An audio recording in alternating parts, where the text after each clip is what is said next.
The Tale of Peter Rabbit by Beatrix Potter.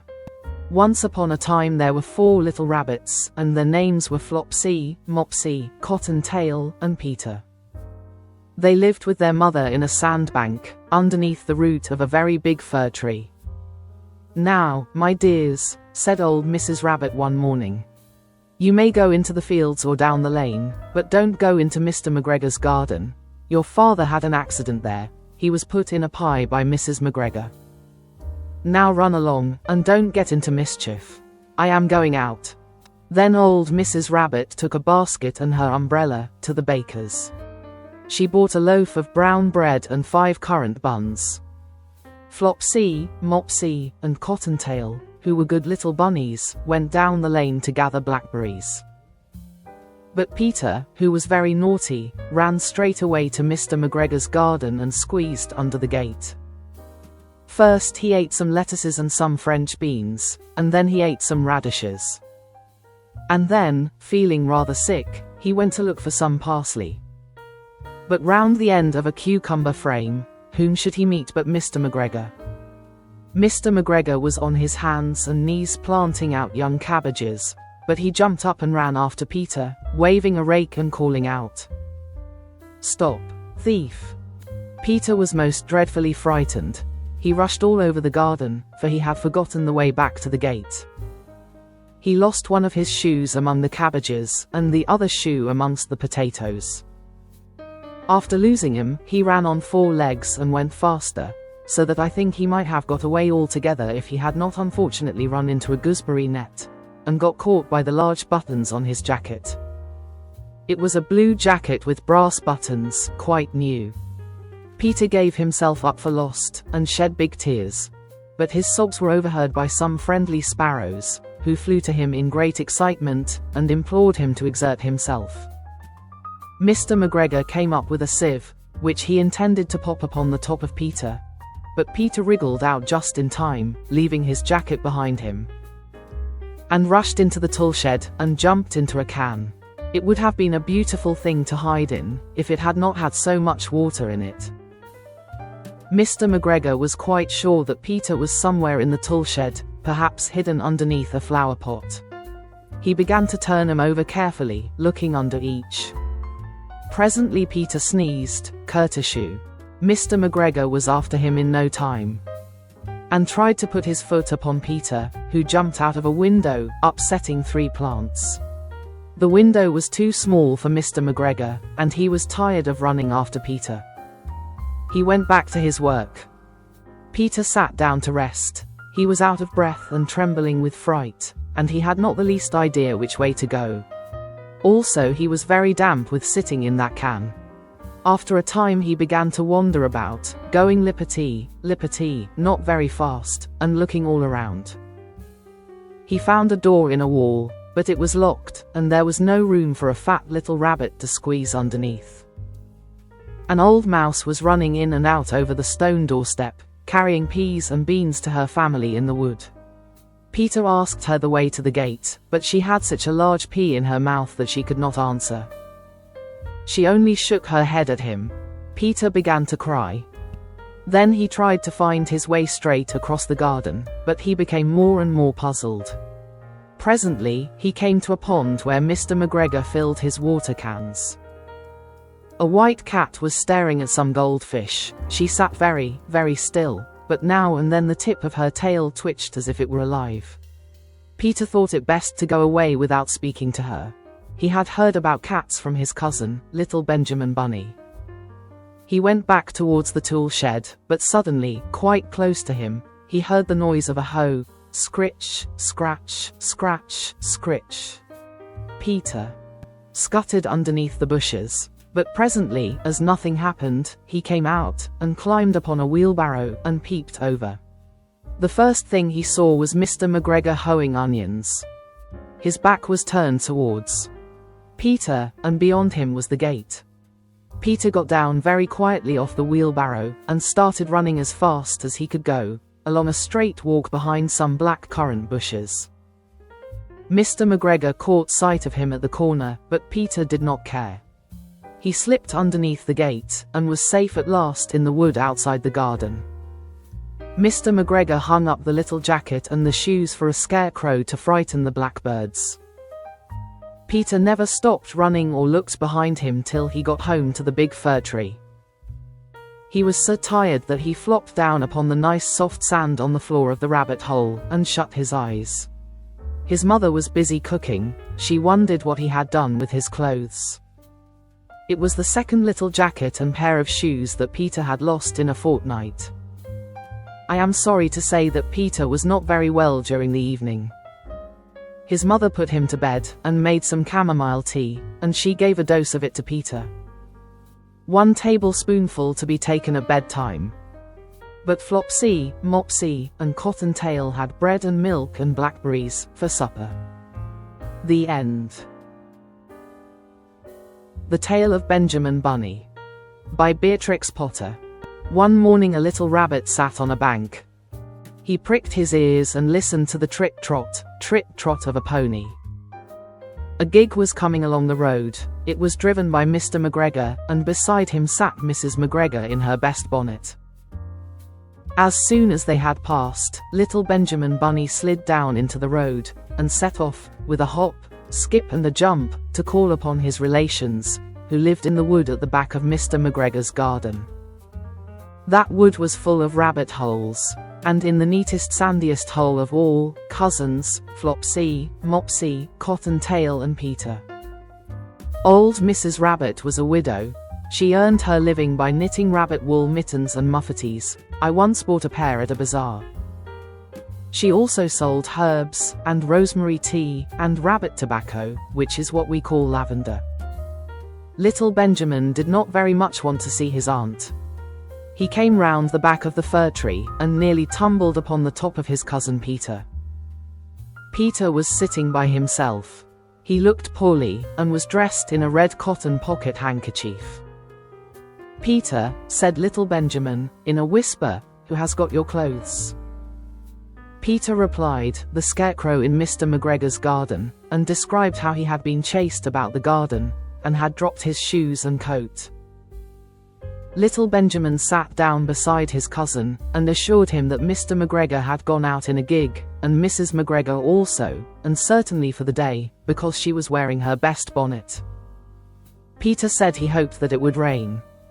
At this point, old Mrs. Rabbit's voice was heard inside the rabbit hole calling, "Cottontail. Cottontail, fetch some more chamomile." Peter said he thought he might feel better if he went for a walk. They went away hand in hand, and got upon the flat top of the wall at the bottom of the wood.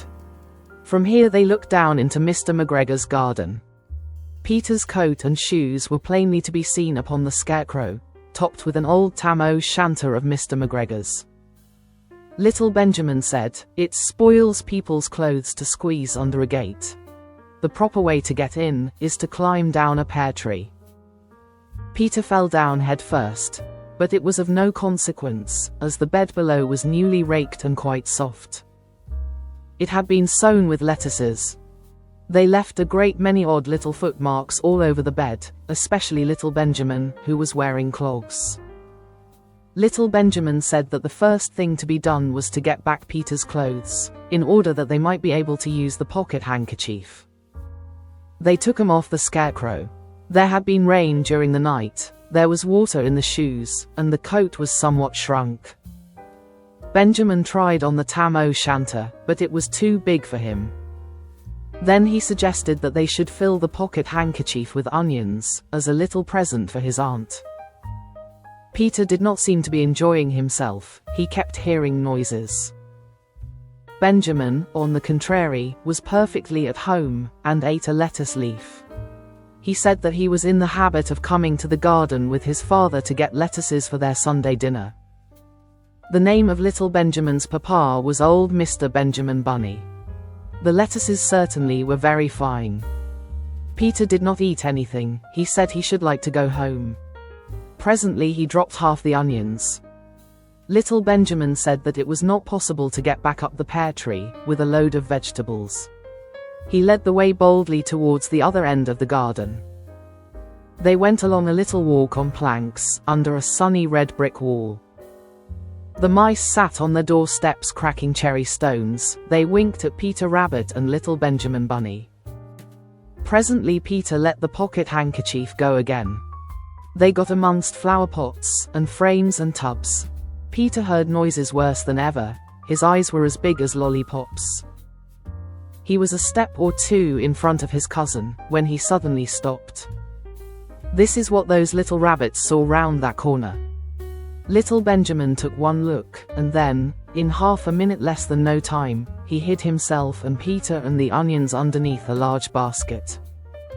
The cat got up and stretched herself, and came and sniffed at the basket. Perhaps she liked the smell of onions. Anyway, she sat down upon the top of the basket. She sat there for 5 hours. I cannot draw you a picture of Peter and Benjamin underneath the basket, because it was quite dark, and because the smell of onions was fearful. It made Peter Rabbit and little Benjamin cry. The sun got round behind the wood, and it was quite late in the afternoon, but still the cat sat upon the basket. At length there was a pitter-patter, and some bits of mortar fell from the wall above. The cat looked up and saw old Mr. Benjamin Bunny prancing along the top of the wall of the upper terrace. He was smoking a pipe of rabbit tobacco, and had a little switch in his hand. He was looking for his son. Old Mr. Bunny had no opinion whatever of cats. He took a tremendous jump off the top of the wall onto the top of the cat, and cuffed it off the basket, and kicked it into the garden house, scratching off a handful of fur. The cat was too much surprised to scratch back. When old Mr. Bunny had driven the cat into the greenhouse, he locked the door.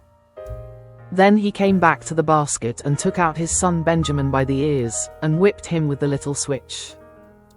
Then he took out his nephew Peter. Then he took out the handkerchief of onions, and marched out of the garden. When Mr. McGregor returned about half an hour later, he observed several things which perplexed him. It looked as though some person had been walking all over the garden in a pair of clogs, only the footmarks were too ridiculously little. Also, he could not understand how the cat could have managed to shut herself up inside the greenhouse, locking the door upon the outside. When Peter got home, his mother forgave him, because she was so glad to see that he had found his shoes and coat. Cottontail and Peter folded up the pocket handkerchief, and old Mrs. Rabbit strung up the onions and hung him from the kitchen ceiling, with the rabbit tobacco. The end. The Tale of the Flopsy Bunnies. For all little friends of Mr. McGregor and Peter and Benjamin. By Beatrix Potter. It is said that the effect of eating too much lettuce is soporific. I have never felt sleepy after eating lettuces, but then I am not a rabbit. They certainly had a very soporific effect upon the Flopsy Bunnies. When Benjamin Bunny grew up, he married his cousin Flopsy. They had a large family, and they were very improvident and cheerful. I do not remember the separate names of their children. They were generally called the Flopsy Bunnies. As there was not always quite enough to eat, Benjamin used to borrow cabbages from Flopsy's brother, Peter Rabbit, who kept a nursery garden. Sometimes Peter Rabbit had no cabbages to spare. When this happened, the Flopsy Bunnies went across the field to a rubbish heap in the ditch outside Mr. McGregor's garden. Mr. McGregor's rubbish heap was a mixture. There were jam pots and paper bags, and mountains of chopped grass from the mowing machine, which always tasted oily, and some rotten vegetable marrows and an old boot or two. One day, oh joy, there were a quantity of overgrown lettuces, which had shot into flower. The Flopsy Bunnies simply stuffed lettuces. By degrees, one after another, they were overcome with slumber, and lay down in the mown grass. Benjamin was not so much overcome as his children. Before going to sleep, he was sufficiently wide awake to put a paper bag over his head to keep off the flies. The little Flopsy Bunnies slept delightfully in the warm sun. From the lawn beyond the garden came the distant clackety sound of the mowing machine. The blue bottles buzzed about the wall, and a little old mouse picked over the rubbish among the jam pots. I can tell you her name. She was called Thomasina Tittlemaus, a wood mouse with a long tail. She rustled across the paper bag and awakened Benjamin Bunny. The mouse apologized profusely and said that she knew Peter Rabbit. While she and Benjamin were talking, close under the wall, they heard a heavy tread above their heads, and suddenly Mr. McGregor emptied out a sack full of lawn mowings right upon the top of the sleeping Flopsy bunnies. Benjamin shrank down under his paper bag. The mouse hid in a jam pot. The little rabbits smiled sweetly in their sleep under the shower of grass. They did not awake because the lettuces had been so soporific. They dreamt that their mother Flopsy was tucking them up in a hay bed. Mr. McGregor looked down after emptying his sack. He saw some funny little brown tips of ears sticking up through the lawn mowings. He stared at them for some time. Presently a fly settled on one of them and it moved. Mr. McGregor climbed down onto the rubbish heap. 1, 2, 3, 4, 5, 6 little rabbits, said he as he dropped them into his sack. The Flopsy bunnies dreamt that their mother was turning them over in bed. They stirred a little in their sleep, but still they did not wake up. Mr. McGregor tied up the sack and left it on the wall. He went to put away the mowing machine. While he was gone, Mrs. Flopsy Bunny, who had remained at home, came across the field. She looked suspiciously at the sack and wondered where everybody was. Then the mouse came out of her jam pot, and Benjamin took the paper bag off his head, and they told the doleful tale. Benjamin and Flopsy were in despair. They could not undo the string. But Mrs. Tittlemaus was a resourceful person. She nibbled a hole in the bottom corner of the sack. The little rabbits were pulled out and pinched to wake them. Their parents stuffed the empty sack with 3 rotten vegetable marrows, an old blacking brush and 2 decayed turnips. Then they all hid under a bush and watched for Mr. McGregor. Mr. McGregor came back and picked up the sack and carried it off. He carried it hanging down, as if it were rather heavy. The Flopsy bunnies followed at a safe distance. They watched him go into his house. And then they crept up to the window to listen. Mr. McGregor threw down the sack on the stone floor in a way that would have been extremely painful to the Flopsy bunnies, if they had happened to have been inside it. They could hear him drag his chair on the flags, and chuckle. 1, 2, 3, 4, 5, 6 little rabbits, said Mr. McGregor. What's that? What have they been spoiling now? Inquired Mrs. McGregor. 1, 2, 3, 4, 5, 6 little fat rabbits, repeated Mr. McGregor, counting on his fingers. 1, 2, 3. Don't you be silly. What do you mean, you silly old man? In the sack. 1, 2, 3, 4, 5, 6, replied Mr. McGregor. The youngest Flopsy bunny got upon the windowsill. Mrs. McGregor took hold of the sack and felt it. She said she could feel 6, but they must be old rabbits, because they were so hard and all different shapes. Not fit to eat, but the skins will do fine to line my old cloak. Line your old cloak, shouted Mr. McGregor. I shall sell them and buy myself baccy. Rabbit tobacco. I shall skin them and cut off their heads. Mrs. McGregor untied the sack and put her hand inside. When she felt the vegetables, she became very, very angry. She said that Mr. McGregor had done it a purpose. And Mr. McGregor was very angry too. One of the rotten marrows came flying through the kitchen window and hit the youngest Flopsy bunny. It was rather hurt. Then Benjamin and Flopsy thought that it was time to go home.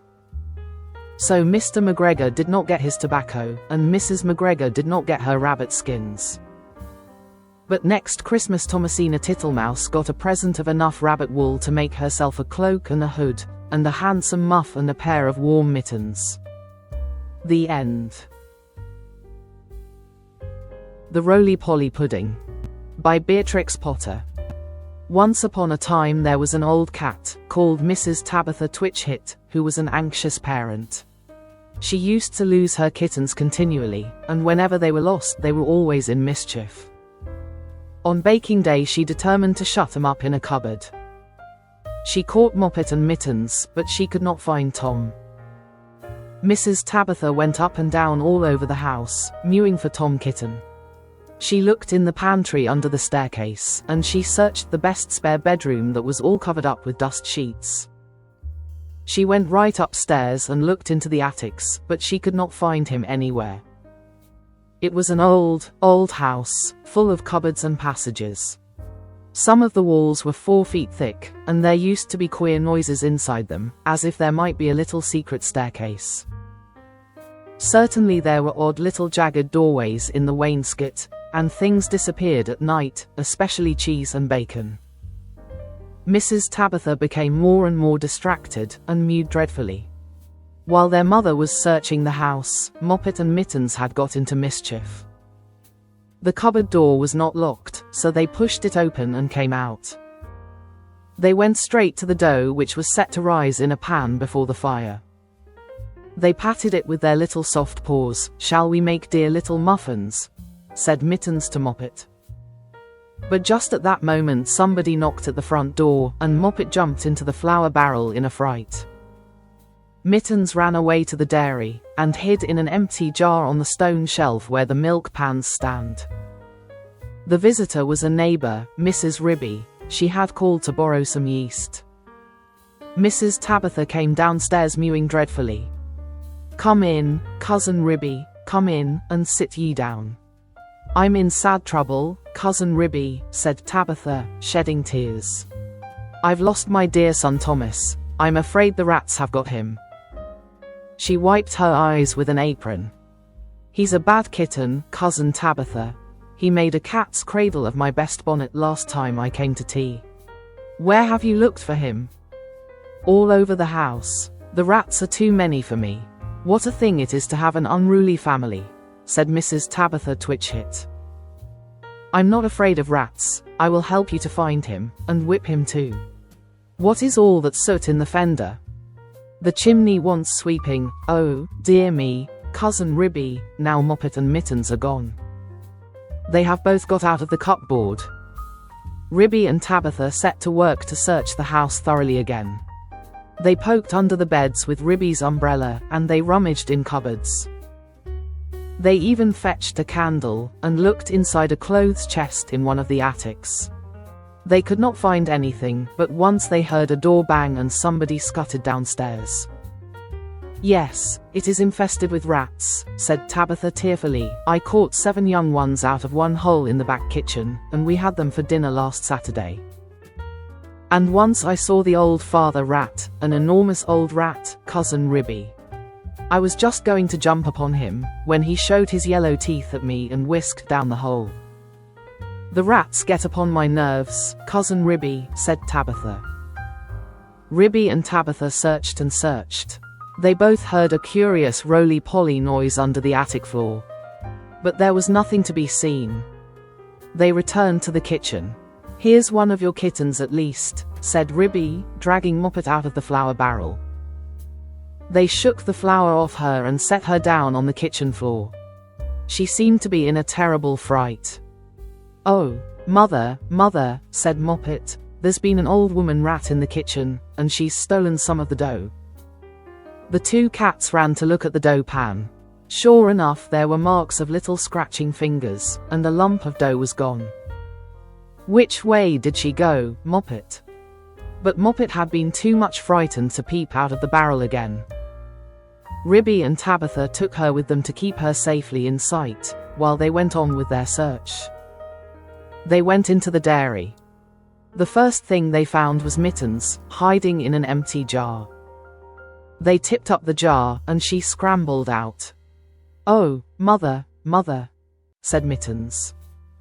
"Oh, mother, mother, there has been an old man rat in the dairy, a dreadful, enormous big rat, mother, and he's stolen a pat of butter and the rolling pin." Ribby and Tabitha looked at one another. "A rolling pin and butter? Oh, my poor son Thomas," exclaimed Tabitha, wringing her paws. "A rolling pin," said Ribby. Did we not hear a roly-poly noise in the attic when we were looking into that chest? Ribby and Tabitha rushed upstairs again. Sure enough, the roly-poly noise was still going on quite distinctly under the attic floor. "This is serious, Cousin Tabitha," said Ribby. "We must send for John Joyner at once, with a saw." Now this is what had been happening to Tom Kitten, and it shows how very unwise it is to go up a chimney in a very old house, where a person does not know his way, and where there are enormous rats. Tom Kitten did not want to be shut up in a cupboard. When he saw that his mother was going to bake, he determined to hide. He looked about for a nice convenient place, and he fixed upon the chimney. The fire had only just been lighted, and it was not hot, but there was a white choky smoke from the green sticks. Tom Kitten got upon the fender and looked up. It was a big old-fashioned fireplace. The chimney itself was wide enough inside for a man to stand up and walk about. So there was plenty of room for a little tomcat.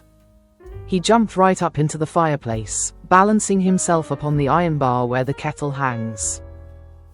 Tom Kitten took another big jump off the bar, and landed on a ledge high up inside the chimney, knocking down some soot into the fender.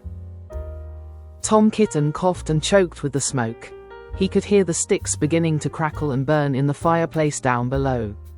He made up his mind to climb right to the top, and get out on the slates, and try to catch sparrows. "I cannot go back. If I slipped I might fall in the fire and singe my beautiful tail and my little blue jacket." The chimney was a very big old-fashioned one. It was built in the days when people burnt logs of wood upon the hearth. The chimney stack stood up above the roof like a little stone tower, and the daylight shone down from the top, under the slanting slates that kept out the rain. Tom Kitten was getting very frightened. He climbed up, and up, and up. Then he waded sideways through inches of soot. He was like a little sweep himself. It was most confusing in the dark. One flue seemed to lead into another. There was less smoke, but Tom Kitten felt quite lost. He scrambled up and up, but before he reached the chimney top he came to a place where somebody had loosened a stone in the wall. There were some mutton bones lying about. "This seems funny," said Tom Kitten. "Who has been gnawing bones up here in the chimney? I wish I had never come. And what a funny smell. It is something like mouse, only dreadfully strong." "It makes me sneeze," said Tom Kitten. He squeezed through the hole in the wall, and dragged himself along a most uncomfortably tight passage where there was scarcely any light.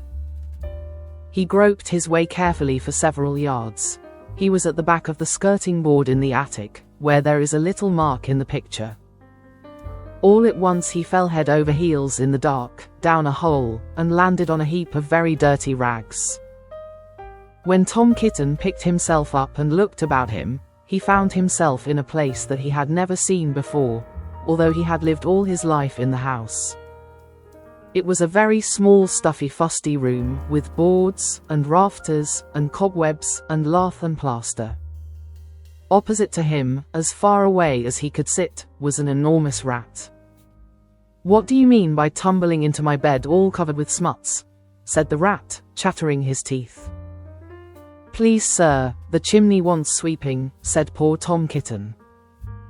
"Anna Maria," squeaked the rat. There was a pattering noise and an old woman rat poked her head round a rafter. All in a minute she rushed upon Tom Kitten, and before he knew what was happening, his coat was pulled off, and he was rolled up in a bundle, and tied with string in very hard knots. Anna Maria did the tying. The old rat watched her and took snuff. When she had finished, they both sat staring at him with their mouths open. "Anna Maria," said the old man rat, whose name was Samuel Whiskers, "Anna Maria, make me a kitten dumpling roly-poly pudding for my dinner." "It requires dough and a pat of butter and a rolling pin," said Anna Maria, considering Tom Kitten with her head on one side. "No," said Samuel Whiskers, "make it properly, Anna Maria, with breadcrumbs." "Nonsense. Butter and dough," replied Anna Maria.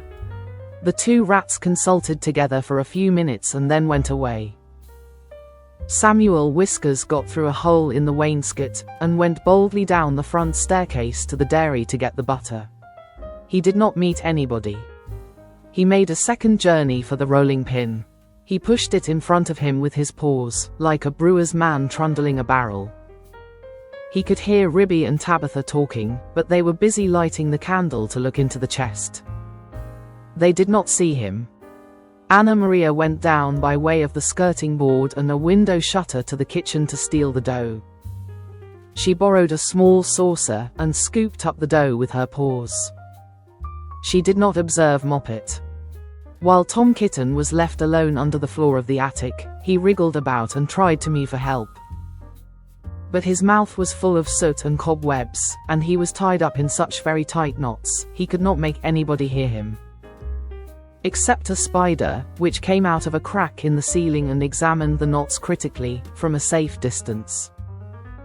It was a judge of knots because it had a habit of tying up unfortunate blue bottles. It did not offer to assist him. Tom Kitten wriggled and squirmed until he was quite exhausted.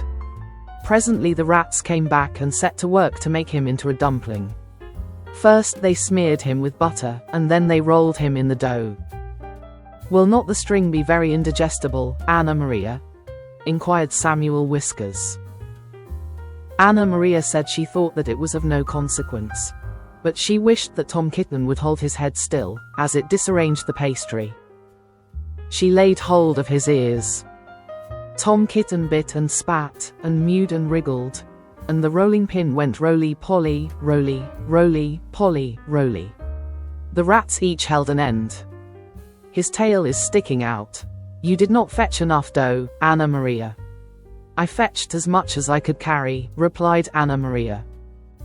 "I do not think," said Samuel Whiskers, pausing to take a look at Tom Kitten, "I do not think it will be a good pudding. It smells sooty." Anna Maria was about to argue the point, when all at once there began to be other sounds up above, the rasping noise of a saw, and the noise of a little dog, scratching and yelping.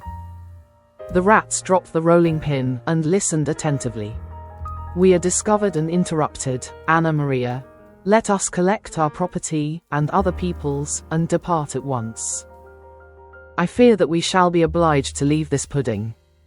But I am persuaded that the knots would have proved indigestible, whatever you may urge to the contrary. Come away at once and help me to tie up some mutton bones in a counterpane," said Anna Maria. "I have got half a smoked ham hidden in the chimney." So it happened that by the time John Joyner had got the plank up, there was nobody under the floor except the rolling pin and Tom Kitten in a very dirty dumpling. But there was a strong smell of rats, and John Joyner spent the rest of the morning sniffing and whining, and wagging his tail, and going round and round with his head in the hole like a gimlet. Then he nailed the plank down again, and put his tools in his bag, and came downstairs. The cat family had quite recovered. They invited him to stay to dinner. The dumpling had been peeled off Tom Kitten, and made separately into a bag pudding, with currants in it to hide the smuts. They had been obliged to put Tom Kitten into a hot bath to get the butter off. John Joyner smelt the pudding, but he regretted that he had not time to stay to dinner, because he had just finished making a wheelbarrow for Miss Potter, and she had ordered 2 hen coops. "And when I was going to the post late in the afternoon, I looked up the lane from the corner, and I saw Mr. Samuel Whiskers and his wife on the run, with big bundles on a little wheelbarrow, which looked very like mine. They were just turning in at the gate to the barn of Farmer Potatoes." Samuel Whiskers was puffing and out of breath. Anna Maria was still arguing in shrill tones. She seemed to know her way, and she seemed to have a quantity of luggage. "I am sure I never gave her leave to borrow my wheelbarrow." They went into the barn, and hauled their parcels with a bit of string to the top of the haymow. After that, there were no more rats for a long time at Tabitha Twitchit's.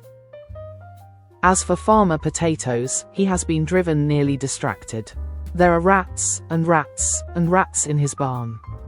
They eat up the chicken food, and steal the oats and bran, and make holes in the meal bags.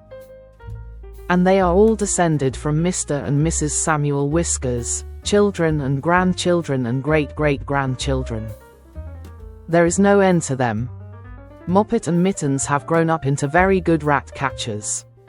They go out rat catching in the village, and they find plenty of employment. They charge so much a dozen, and earn their living very comfortably.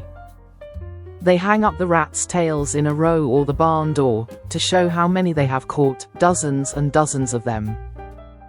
But Tom Kitten has always been afraid of a rat. He never durst face anything that is bigger than a mouse. The end.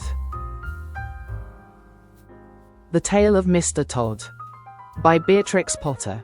I have made many books about well-behaved people. Now, for a change, I am going to make a story about two disagreeable people, called Tommy Brock and Mr. Todd.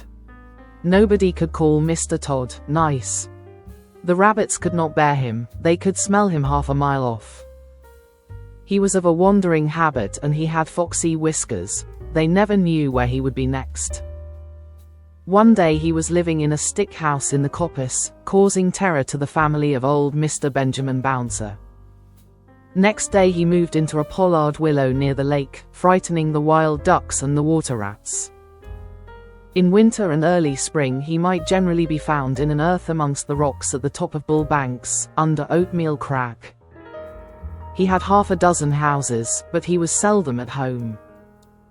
The houses were not always empty when Mr. Todd moved out, because sometimes Tommy Brock moved in, without asking leave.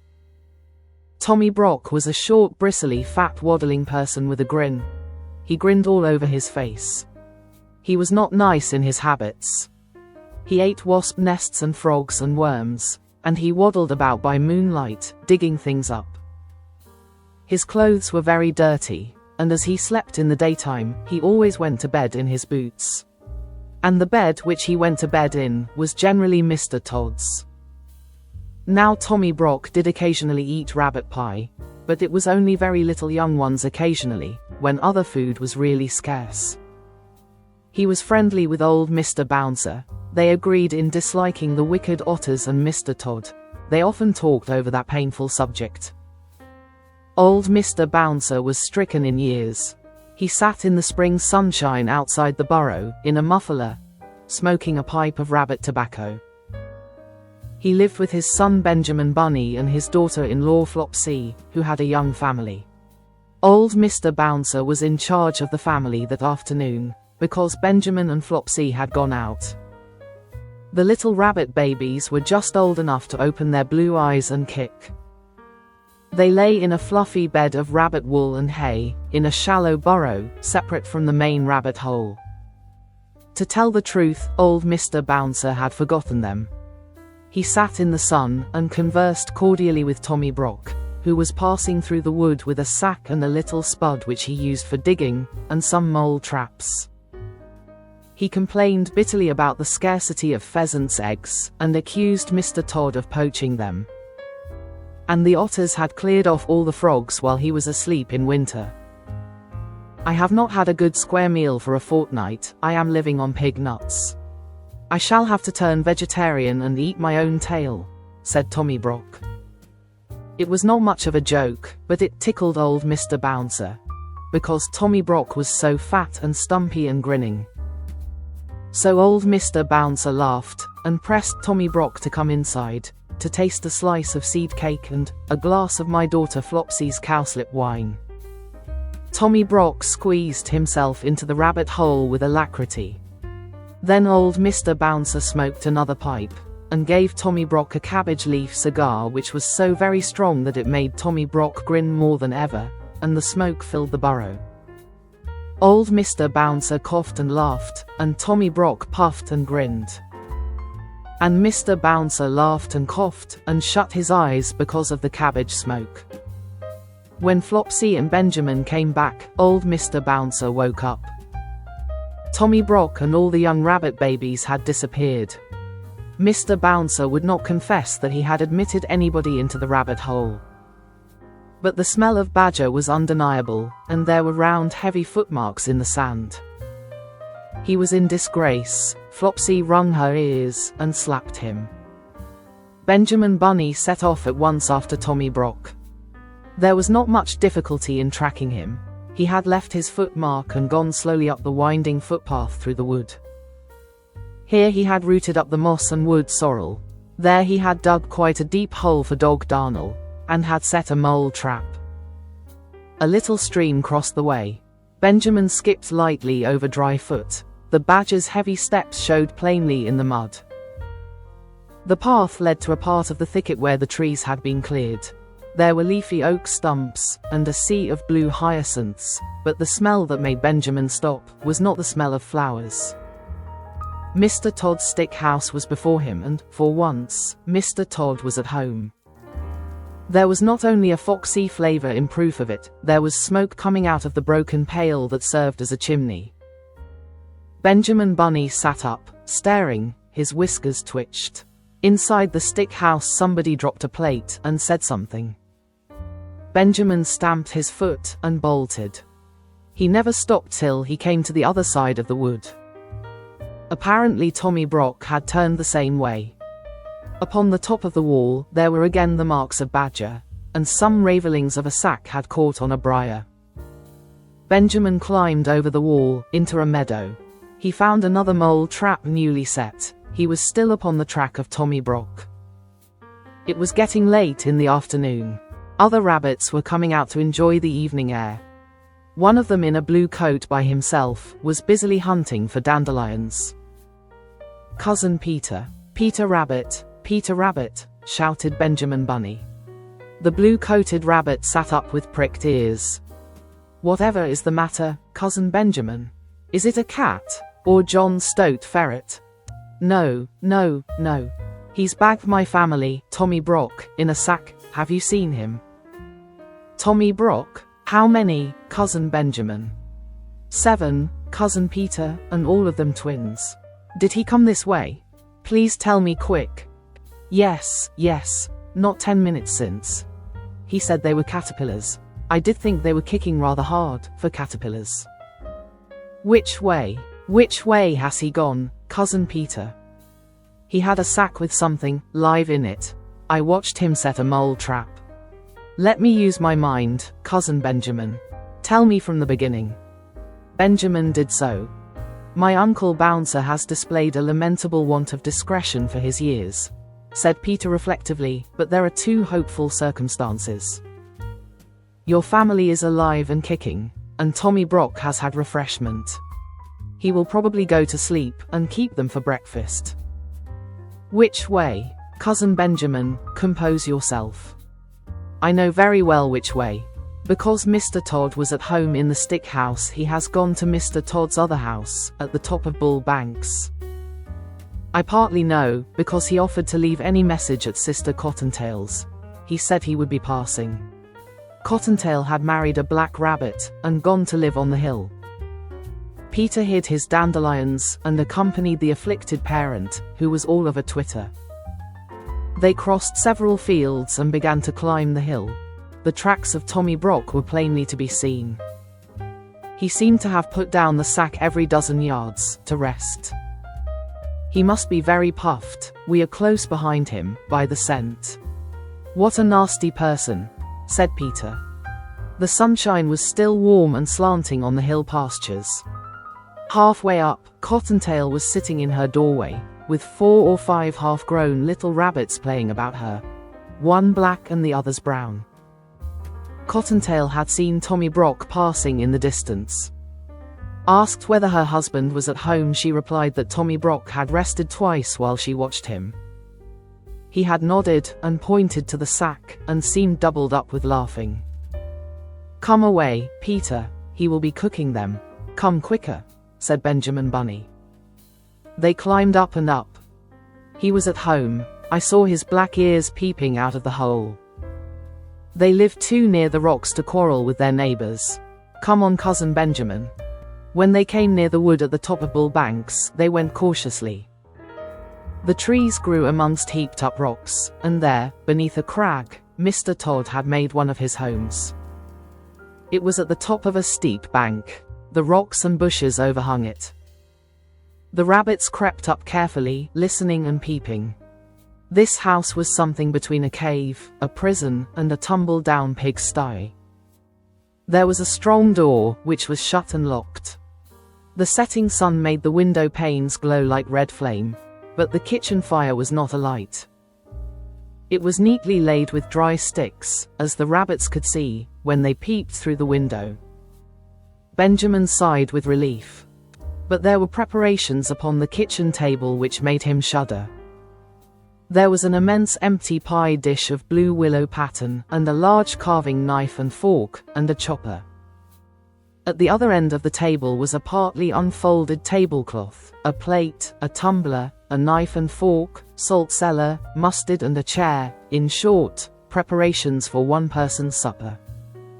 No person was to be seen, and no young rabbits. The kitchen was empty and silent, the clock had run down. Peter and Benjamin flattened their noses against the window and stared into the dusk. Then they scrambled round the rocks to the other side of the house. It was damp and smelly, and overgrown with thorns and briars. The rabbits shivered in their shoes. "Oh, my poor rabbit babies. What a dreadful place. I shall never see them again," sighed Benjamin. They crept up to the bedroom window. It was closed and bolted like the kitchen. But there were signs that this window had been recently open. The cobwebs were disturbed, and there were fresh, dirty footmarks upon the windowsill. The room inside was so dark that at first they could make out nothing. But they could hear a noise, a slow, deep, regular snoring grunt. And as their eyes became accustomed to the darkness, they perceived that somebody was asleep on Mr. Todd's bed, curled up under the blanket. "He has gone to bed in his boots," whispered Peter. Benjamin, who was all of a twitter, pulled Peter off the windowsill. Tommy Brock's snores continued, grunty and regular from Mr. Todd's bed. Nothing could be seen of the young family. The sun had set. An owl began to hoot in the wood. There were many unpleasant things lying about that had much better have been buried: rabbit bones and skulls, and chickens' legs and other horrors. It was a shocking place, and very dark.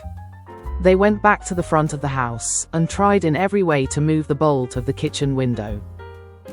They tried to push up a rusty nail between the window sashes, but it was of no use, especially without a light.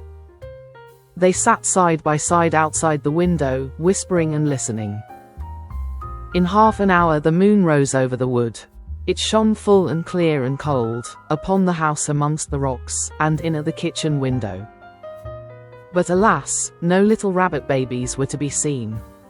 The moonbeams twinkled on the carving knife and the pie dish, and made a path of brightness across the dirty floor. The light showed a little door in a wall beside the kitchen fireplace, a little iron door belonging to a brick oven, of that old-fashioned sort that used to be heated with faggots of wood. And presently at the same moment Peter and Benjamin noticed that whenever they shook the window, the little door opposite shook in answer. The young family were alive, shut up in the oven. Benjamin was so excited that it was a mercy he did not awake Tommy Brock, whose snores continued solemnly in Mr. Todd's bed. But there really was not very much comfort in the discovery. They could not open the window, and although the young family was alive, the little rabbits were quite incapable of letting themselves out. They were not old enough to crawl. After much whispering, Peter and Benjamin decided to dig a tunnel. They began to burrow a yard or two lower down the bank. They hoped that they might be able to work between the large stones under the house. The kitchen floor was so dirty that it was impossible to say whether it was made of earth or flags. They dug and dug for hours. They could not tunnel straight on account of stones, but by the end of the night they were under the kitchen floor. Benjamin was on his back, scratching upwards. Peter's claws were worn down. He was outside the tunnel, shuffling sand away. He called out that it was morning, sunrise, and that the jays were making a noise down below in the woods. Benjamin Bunny came out of the dark tunnel, shaking the sand from his ears. He cleaned his face with his paws. Every minute the sun shone warmer on the top of the hill. In the valley there was a sea of white mist, with golden tops of trees showing through. Again from the fields down below in the mist there came the angry cry of a jay, followed by the sharp yelping bark of a fox. Then those two rabbits lost their heads completely. They did the most foolish thing that they could have done. They rushed into their short new tunnel, and hid themselves at the top end of it, under Mr. Todd's kitchen floor. Mr. Todd was coming up Bull Banks, and he was in the very worst of tempers. First, he had been upset by breaking the plate. It was his own fault, but it was a china plate, the last of the dinner service that had belonged to his grandmother, old Vixen Todd. Then the midges had been very bad, and he had failed to catch a hen pheasant on her nest, and it had contained only 5 eggs, 2 of them addled. Mr. Todd had had an unsatisfactory night. As usual, when out of humor, he determined to move house. First he tried the pollard willow, but it was damp, and the otters had left a dead fish near it. Mr. Todd likes nobody's leavings but his own. He made his way up the hill. His temper was not improved by noticing unmistakable marks of badger. No one else grubs up the moss so wantonly as Tommy Brock. Mr. Todd slapped his stick upon the earth and fumed. He guessed where Tommy Brock had gone to. He was further annoyed by the jay bird which followed him persistently. It flew from tree to tree and scolded, warning every rabbit within hearing that either a cat or a fox was coming up the plantation. Once when it flew screaming over his head, Mr. Todd snapped at it and barked. He approached his house very carefully, with a large rusty key. He sniffed and his whiskers bristled. The house was locked up, but Mr. Todd had his doubts whether it was empty. He turned the rusty key in the lock. The rabbits below could hear it. Mr. Todd opened the door cautiously and went in. The sight that met Mr. Todd's eyes in Mr. Todd's kitchen made Mr. Todd furious. There was Mr. Todd's chair, and Mr. Todd's pie dish, and his knife and fork and mustard and salt cellar and his tablecloth that he had left folded up in the dresser, all set out for supper, or breakfast, without doubt for that odious Tommy Brock. There was a smell of fresh earth and dirty badger, which fortunately overpowered all smell of rabbit. But what absorbed Mr. Todd's attention was a noise, a deep, slow, regular snoring, grunting noise, coming from his own bed. He peeped through the hinges of the half-open bedroom door. Then he turned and came out of the house in a hurry. His whiskers bristled and his coat collar stood on end with rage. For the next 20 minutes Mr. Todd kept creeping cautiously into the house, and retreating hurriedly out again. By degrees he ventured further in, right into the bedroom. When he was outside the house, he scratched up the earth with fury. But when he was inside, he did not like the look of Tommy Brock's teeth. He was lying on his back with his mouth open, grinning from ear to ear. He snored peacefully and regularly, but one eye was not perfectly shut. Mr. Todd came in and out of the bedroom. Twice he brought in his walking stick, and once he brought in the coal scuttle. But he thought better of it, and took them away. When he came back after removing the coal scuttle, Tommy Brock was lying a little more sideways, but he seemed even sounder asleep. He was an incurably indolent person. He was not in the least afraid of Mr. Todd. He was simply too lazy and comfortable to move. Mr. Todd came back yet again into the bedroom with a clothesline. He stood a minute watching Tommy Brock and listening attentively to the snores.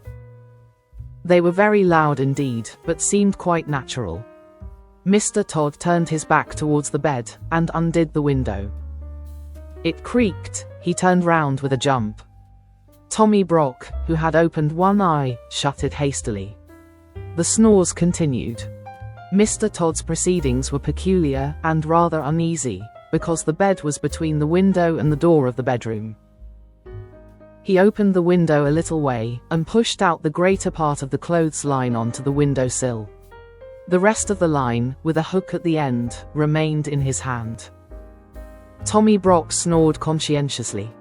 Mr. Todd stood and looked at him for a minute, then he left the room again.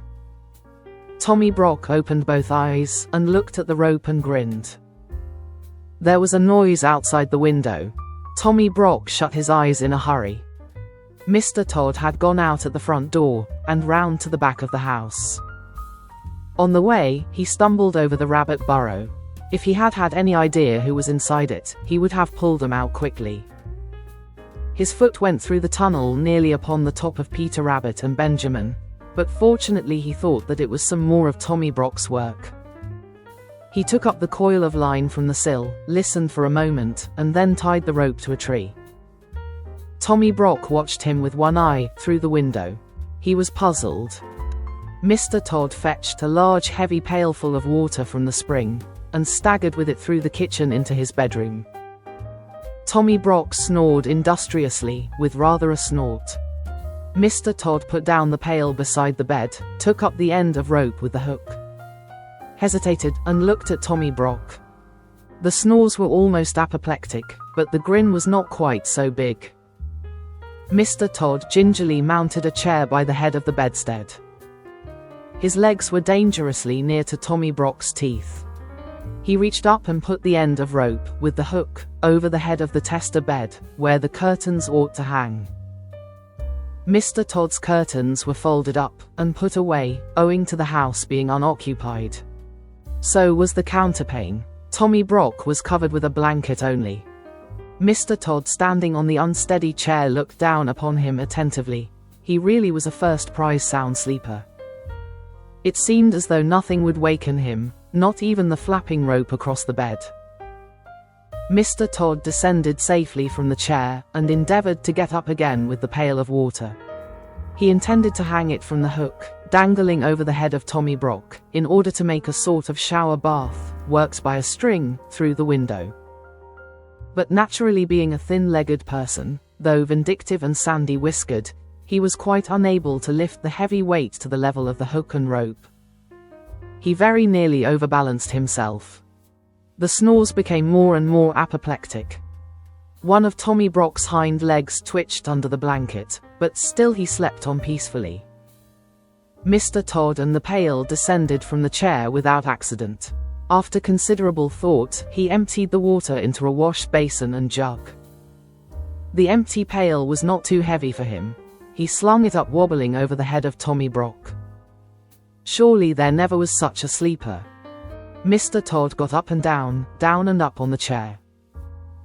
As he could not lift the whole pailful of water at once, he fetched a milk jug and ladled quarts of water into the pail by degrees. The pail got fuller and fuller and swung like a pendulum.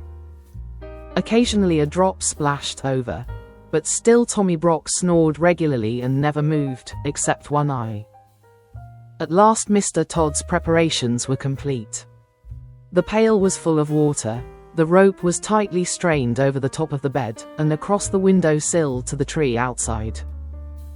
"It will make a great mess in my bedroom, but I could never sleep in that bed again without a spring cleaning of some sort," said Mr. Todd.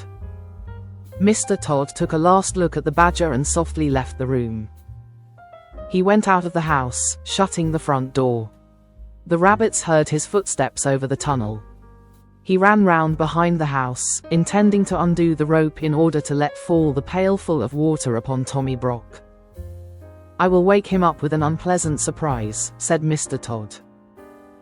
The moment he had gone, Tommy Brock got up in a hurry. He rolled Mr. Todd's dressing gown into a bundle, put it into the bed beneath the pail of water instead of himself, and left the room also, grinning immensely. He went into the kitchen, lighted the fire and boiled the kettle. For the moment he did not trouble himself to cook the baby rabbits. When Mr. Todd got to the tree, he found that the weight and strain had dragged the knot so tight that it was past untying. He was obliged to gnaw it with his teeth. He chewed and gnawed for more than 20 minutes. At last the rope gave way with such a sudden jerk that it nearly pulled his teeth out, and quite knocked him over backwards. Inside the house there was a great crash and splash, and the noise of a pail rolling over and over. But no screams. Mr. Todd was mystified. He sat quite still and listened attentively. Then he peeped in at the window. The water was dripping from the bed, the pail had rolled into a corner. In the middle of the bed under the blanket was a wet flattened something, much dinged in the middle where the pail had caught it, as it were across the tummy. Its head was covered by the wet blanket and it was not snoring any longer. There was nothing stirring and no sound except the drip, drop, drop drip of water trickling from the mattress. Mr. Todd watched it for half an hour. His eyes glistened. Then he cut a caper and became so bold that he even tapped at the window, but the bundle never moved. Yes, there was no doubt about it, it had turned out even better than he had planned. The pail had hit poor old Tommy Brock and killed him dead. I will bury that nasty person in the hole which he has dug. I will bring my bedding out and dry it in the sun, said Mr. Todd. I will wash the tablecloth and spread it on the grass in the sun to bleach. And the blanket must be hung up in the wind, and the bed must be thoroughly disinfected, and aired with a warming pan, and warmed with a hot water bottle. I will get soft soap, and monkey soap, and all sorts of soap, and soda and scrubbing brushes, and Persian powder, and carbolic to remove the smell. I must have a disinfecting. Perhaps I may have to burn sulfur. He hurried round the house to get a shovel from the kitchen. First I will arrange the hole, then I will drag out that person in the blanket. He opened the door. Tommy Brock was sitting at Mr. Todd's kitchen table, pouring out tea from Mr. Todd's teapot into Mr. Todd's teacup. He was quite dry himself and grinning, and he threw the cup of scalding tea all over Mr. Todd. Then Mr. Todd rushed upon Tommy Brock, and Tommy Brock grappled with Mr. Todd amongst the broken crockery, and there was a terrific battle all over the kitchen. To the rabbits underneath it sounded as if the floor would give way at each crash of falling furniture. They crept out of their tunnel, and hung about amongst the rocks and bushes, listening anxiously. Inside the house the racket was fearful. The rabbit babies in the oven woke up trembling. Perhaps it was fortunate they were shut up inside. Everything was upset except the kitchen table. And everything was broken, except the mantelpiece and the kitchen fender. The crockery was smashed to atoms. The chairs were broken, and the window and the clock fell with a crash, and there were handfuls of Mr. Todd's sandy whiskers. The vases fell off the mantelpiece, the canisters fell off the shelf, the kettle fell off the hob. Tommy Brock put his foot in a jar of raspberry jam. And the boiling water out of the kettle fell upon the tail of Mr. Todd. When the kettle fell, Tommy Brock, who was still grinning, happened to be uppermost, and he rolled Mr. Todd over and over like a log, out at the door. Then the snarling and worrying went on outside, and they rolled over the bank and downhill, bumping over the rocks. There will never be any love lost between Tommy Brock and Mr. Todd. As soon as the coast was clear, Peter Rabbit and Benjamin Bunny came out of the bushes. Now for it. Run in, Cousin Benjamin. Run in and get them while I watch at the door. But Benjamin was frightened. Oh, they are coming back. No, they are not. Yes, they are. What dreadful bad language. I think they have fallen down the stone quarry. Still Benjamin hesitated, and Peter kept pushing him. Be quick, it's all right. Shut the oven door, Cousin Benjamin, so that he won't miss them. Decidedly there were lively doings in Mr. Todd's kitchen. At home in the rabbit hole, things had not been quite comfortable. After quarreling at supper, Flopsy and old Mr. Bouncer had passed a sleepless night, and quarreled again at breakfast. Old Mr. Bouncer could no longer deny that he had invited company into the rabbit hole. But he refused to reply to the questions and reproaches of Flopsy. The day passed heavily. Old Mr. Bouncer, very sulky, was huddled up in a corner, barricaded with a chair. Flopsy had taken away his pipe and hidden the tobacco. She had been having a complete turnout and spring cleaning, to relieve her feelings. She had just finished. Old Mr. Bouncer, behind his chair, was wondering anxiously what she would do next. In Mr. Todd's kitchen, amongst the wreckage, Benjamin Bunny picked his way to the oven nervously, through a thick cloud of dust. He opened the oven door, felt inside, and found something warm and wriggling. He lifted it out carefully, and rejoined Peter Rabbit. "I've got them. Can we get away? Shall we hide, Cousin Peter?" Peter pricked his ears. Distant sounds of fighting still echoed in the wood.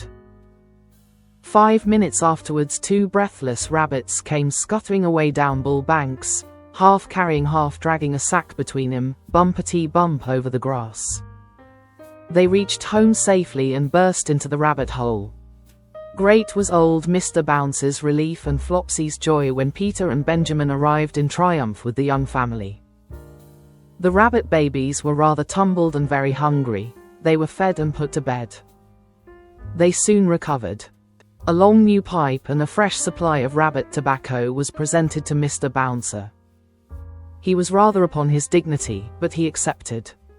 Old Mr. Bouncer was forgiven, and they all had dinner.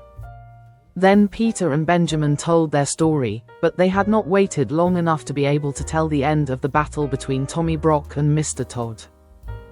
The end.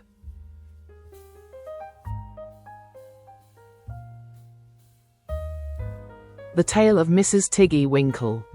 For the Real Little Lucy of Newlands. By Beatrix Potter. Once upon a time there was a little girl called Lucy, who lived at a farm called Little Town. She was a good little girl, only she was always losing her pocket handkerchiefs. One day little Lucy came into the farmyard crying. Oh, she did cry so. "I've lost my pocket handkin. 3 handkins and a penny. Have you seen him, Tabby Kitten?" The kitten went on washing her white paws. So Lucy asked a speckled hen. "Sally Henny Penny, has you found 3 pocket handkins?" But the speckled hen ran into a barn, clucking, "I go barefoot, barefoot, barefoot." And then Lucy asked Cock Robin sitting on a twig.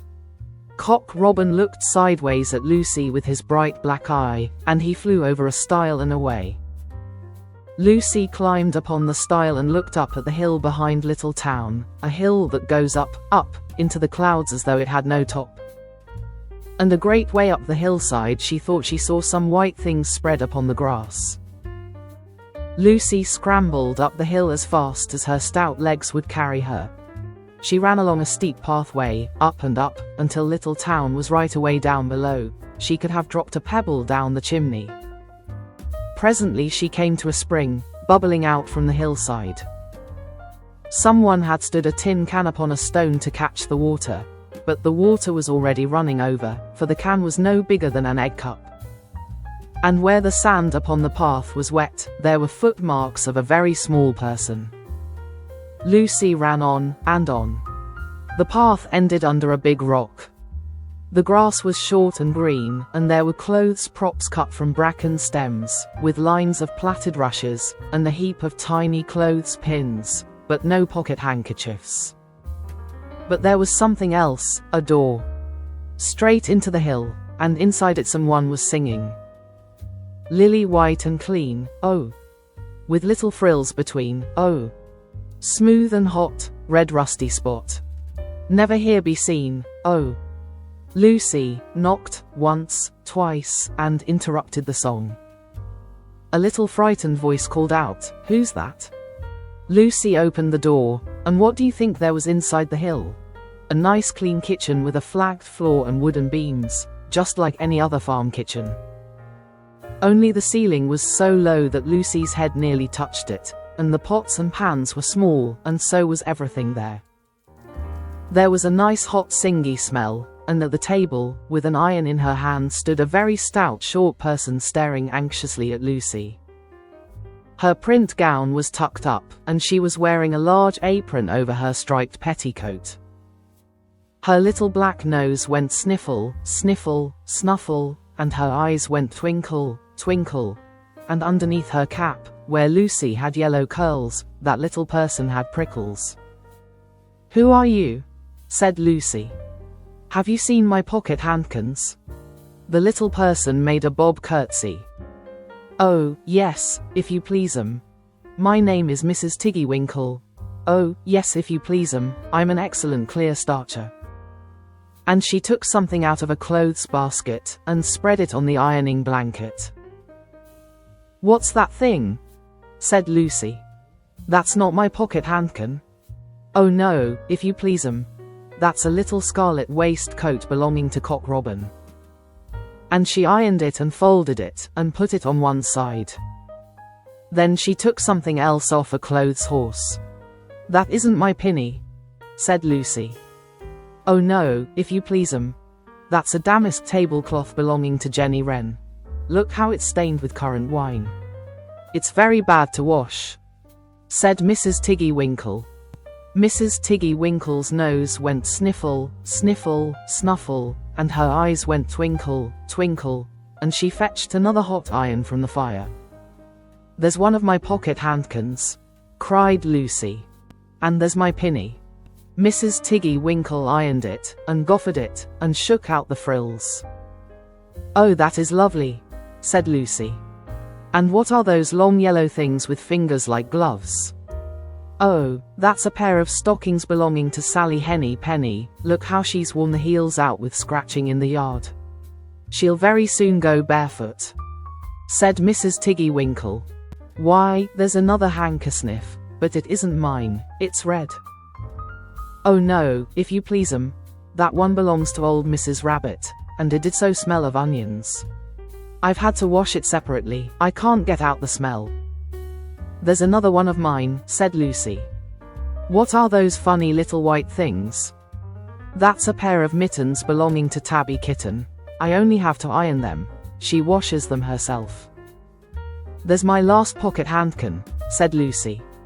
And what are you dipping into the basin of starch? They're little dicky shirt fronts belonging to Tom Titmouse, most terrible particular, said Mrs. Tiggy-Winkle. Now I've finished my ironing, I'm going to air some clothes. What are these dear soft fluffy things? Said Lucy. Oh, those are woolly coats belonging to the little lambs at Skelgill. Will their jackets take off? Asked Lucy. Oh yes, if you please'm. Look at the sheep mark on the shoulder. And here's one marked for Gatesgarth, and 3 that come from Little Town. They're always marked at washing, said Mrs. Tiggy-Winkle. And she hung up all sorts and sizes of clothes, small brown coats of mice, and one velvety black moleskin waistcoat, and a red tailcoat with no tail belonging to Squirrel Nutkin, and a very much shrunk blue jacket belonging to Peter Rabbit, and a petticoat, not marked, that had gone lost in the washing, and at last the basket was empty. Then Mrs. Tiggy-Winkle made tea, a cup for herself and a cup for Lucy. They sat before the fire on a bench and looked sideways at one another. Mrs. Tiggy-Winkle's hand, holding the teacup, was very, very brown, and very, very wrinkly with the soap suds. And all through her gown and her cap, there were hairpins sticking wrong end out, so that Lucy didn't like to sit too near her. When they had finished tea, they tied up the clothes in bundles, and Lucy's pocket handkerchiefs were folded up inside her clean pinny, and fastened with a silver safety pin. And then they made up the fire with turf, and came out and locked the door, and hid the key under the door sill. Then away down the hill trotted Lucy and Mrs. Tiggy-Winkle with the bundles of clothes. All the way down the path little animals came out of the fern to meet them. The very first that they met were Peter Rabbit and Benjamin Bunny. And she gave them their nice clean clothes, and all the little animals and birds were so very much obliged to dear Mrs. Tiggy-Winkle. So that at the bottom of the hill, when they came to the stile, there was nothing left to carry except Lucy's one little bundle. Lucy scrambled up the stile with the bundle in her hand, and then she turned to say good night, and to thank the washerwoman. But what a very odd thing. Mrs. Tiggy-Winkle had not waited either for thanks or for the washing bill. She was running up the hill, and where was her white frilled cap? And her shawl? And her gown? And her petticoat? And how small she had grown, and how brown, and covered with prickles. Why, Mrs. Tiggy-Winkle was nothing but a hedgehog. Now some people say that little Lucy had been asleep upon the stile, but then how could she have found 3 clean pocket handkins and a penny, pinned with a silver safety pin? And besides, I have seen that door into the back of the hill called Cat Bells, and besides I am very well acquainted with dear Mrs. Tiggy-Winkle. The end. The Tale of Ginger and Pickles by Beatrix Potter. Once upon a time there was a village shop. The name over the window was Ginger and Pickles. It was a little small shop just the right size for dolls. Lucinda and Jane Doll Cook always bought their groceries at Ginger and Pickles. The counter inside was a convenient height for rabbits. Ginger and Pickles sold red spotty pocket handkerchiefs at a penny 3 farthings. They also sold sugar and snuff and galoshes.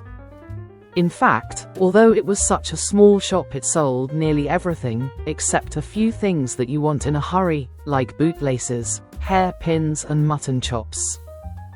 Ginger and Pickles were the people who kept the shop. Ginger was a yellow tomcat, and Pickles was a terrier. The rabbits were always a little bit afraid of Pickles. The shop was also patronized by mice, only the mice were rather afraid of Ginger. Ginger usually requested Pickles to serve them, because he said it made his mouth water. "I cannot bear," said he, "to see them going out at the door carrying their little parcels." "I have the same feeling about rats," replied Pickles. "But it would never do to eat our own customers. They would leave us and go to Tabitha Twitchit's." "On the contrary, they would go nowhere," replied Ginger gloomily. Tabitha Twitchit kept the only other shop in the village. She did not give credit.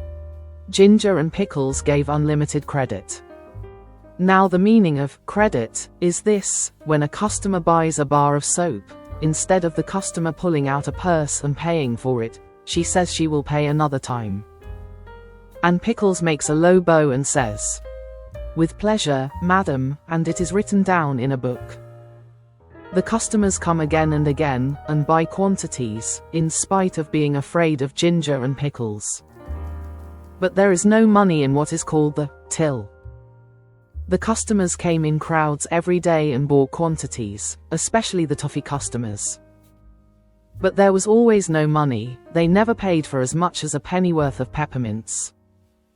But the sales were enormous, 10 times as large as Tabitha Twitchit's. As there was always no money, Ginger and Pickles were obliged to eat their own goods. Pickles ate biscuits and Ginger ate a dried haddock. They ate them by candlelight after the shop was closed. When it came to January 1st, there was still no money, and Pickles was unable to buy a dog license. "It is very unpleasant. I am afraid of the police," said Pickles. "It is your own fault for being a terrier. I do not require a license, and neither does Kep, the collie dog. It is very uncomfortable. I am afraid I shall be summoned. I have tried in vain to get a license upon credit at the post office," said Pickles. "The place is full of policemen. I met one as I was coming home. Let us send in the bill again to Samuel Whiskers, Ginger. He owes 22/9 for bacon." "I do not believe that he intends to pay at all," replied Ginger. "And I feel sure that Anna Maria pockets things. Where are all the cream crackers?" "You have eaten 'em yourself," replied Ginger. Ginger and Pickles retired into the back parlor. They did accounts. They added up sums and sums and sums. Samuel Whiskers has run up a bill as long as his tail. He has had 1 ounce and 3/4 of snuff since October. What is 7 pounds of butter at 1/3, and a stick of sealing wax and 4 matches? "Send in all the bills again to everybody, with compts," replied Ginger. After a time they heard a noise in the shop, as if something had been pushed in at the door. They came out of the back parlor. There was an envelope lying on the counter, and a policeman writing in a notebook. Pickles nearly had a fit. He barked and made little rushes. "Bite him, Pickles, bite him," spluttered Ginger behind a sugar barrel. "He's only a German doll." The policeman went on writing in his notebook. Twice he put his pencil in his mouth, and once he dipped it in the treacle. Pickles barked till he was hoarse, but still the policeman took no notice. He had bead eyes, and his helmet was sewed on with stitches.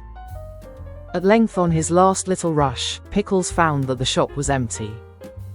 The policeman had disappeared, but the envelope remained. Do you think that he has gone to fetch a real-life policeman? I am afraid it is a summons, said Pickles. No, replied Ginger, who had opened the envelope. It is the rates and taxes, L3 1911 3/4.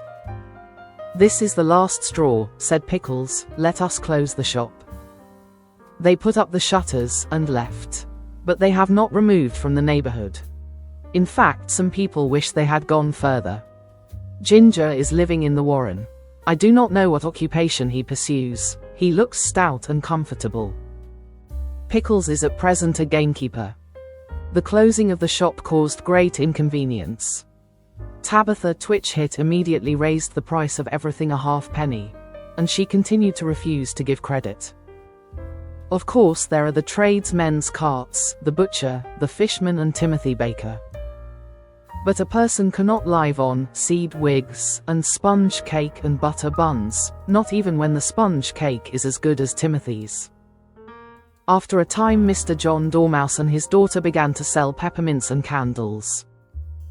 But they did not keep self-fitting sixes, and it takes 5 mice to carry one 7-inch candle. Besides, the candles which they sell behave very strangely in warm weather. And Miss Dormouse refused to take back the ends when they were brought back to her with complaints. And when Mr. John Dormouse was complained to, he stayed in bed, and would say nothing but, very snug, which is not the way to carry on a retail business. So everybody was pleased when Sally Henny Penny sent out a printed poster to say that she was going to reopen the shop. Henny's opening sale, grand cooperative jumble, Penny's penny prices, come buy, come try, come buy. The poster really was most ticking. There was a rush upon the opening day. The shop was crammed with customers, and there were crowds of mice upon the biscuit canisters. Sally Henny Penny gets rather flustered when she tries to count out change, and she insists on being paid cash, but she is quite harmless. And she has laid in a remarkable assortment of bargains. There is something to please everybody. The end.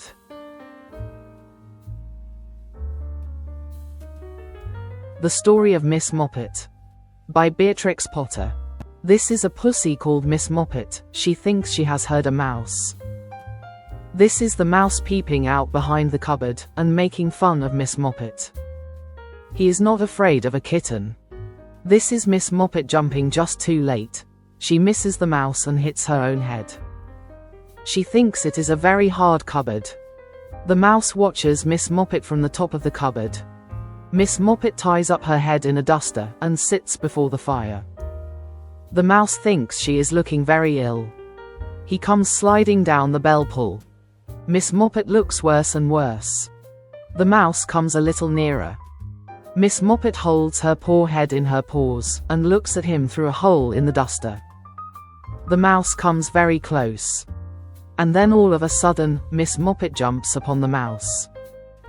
And because the mouse has teased Miss Moppet thinks she will tease the mouse, which is not at all nice of Miss Moppet.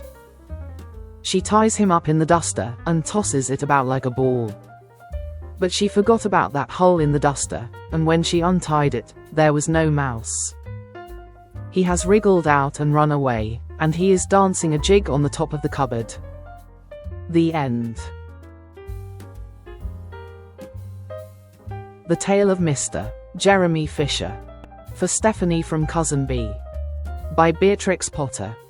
Once upon a time there was a frog called Mr. Jeremy Fisher. He lived in a little damp house amongst the buttercups at the edge of a pond. The water was all slippy sloppy in the larder and in the back passage. But Mr. Jeremy liked getting his feet wet. Nobody ever scolded him, and he never caught a cold. He was quite pleased when he looked out and saw large drops of rain splashing in the pond. I will get some worms and go fishing and catch a dish of minnows for my dinner, said Mr. Jeremy Fisher. If I catch more than 5 fish, I will invite my friends Mr. Alderman Ptolemy Tortoise and Sir Isaac Newton. The alderman, however, eats salad. Mr. Jeremy put on a mackintosh and a pair of shiny galoshes. He took his rod and basket and set off with enormous hops to the place where he kept his boat. The boat was round and green, and very like the other lily leaves. It was tied to a water plant in the middle of the pond. Mr. Jeremy took a reed pole and pushed the boat out into open water. I know a good place for minnows, said Mr. Jeremy Fisher. Mr. Jeremy stuck his pole into the mud and fastened his boat to it. Then he settled himself cross-legged and arranged his fishing tackle. He had the dearest little red float. His rod was a tough stalk of grass, his line was a fine long white horsehair, and he tied a little wriggling worm at the end. The rain trickled down his back, and for nearly an hour he stared at the float. This is getting tiresome, I think I should like some lunch, said Mr. Jeremy Fisher. He punted back again amongst the water plants, and took some lunch out of his basket. I will eat a butterfly sandwich, and wait till the shower is over, said Mr. Jeremy Fisher. A great big water beetle came up underneath the lily leaf and tweaked the toe of one of his galoshes. Mr. Jeremy crossed his legs up shorter, out of reach, and went on eating his sandwich. Once or twice something moved about with a rustle and a splash amongst the rushes at the side of the pond. I trust that is not a rat, said Mr. Jeremy Fisher. I think I had better get away from here. Mr. Jeremy shoved the boat out again a little way, and dropped in the bait. There was a bite almost directly. The float gave a tremendous bobbit. A minnow, I have him by the nose, cried Mr. Jeremy Fisher, jerking up his rod. But what a horrible surprise. Instead of a smooth fat minnow, Mr. Jeremy landed little Jack Sharp the stickleback, covered with spines. The stickleback floundered about the boat, pricking and snapping until he was quite out of breath. Then he jumped back into the water.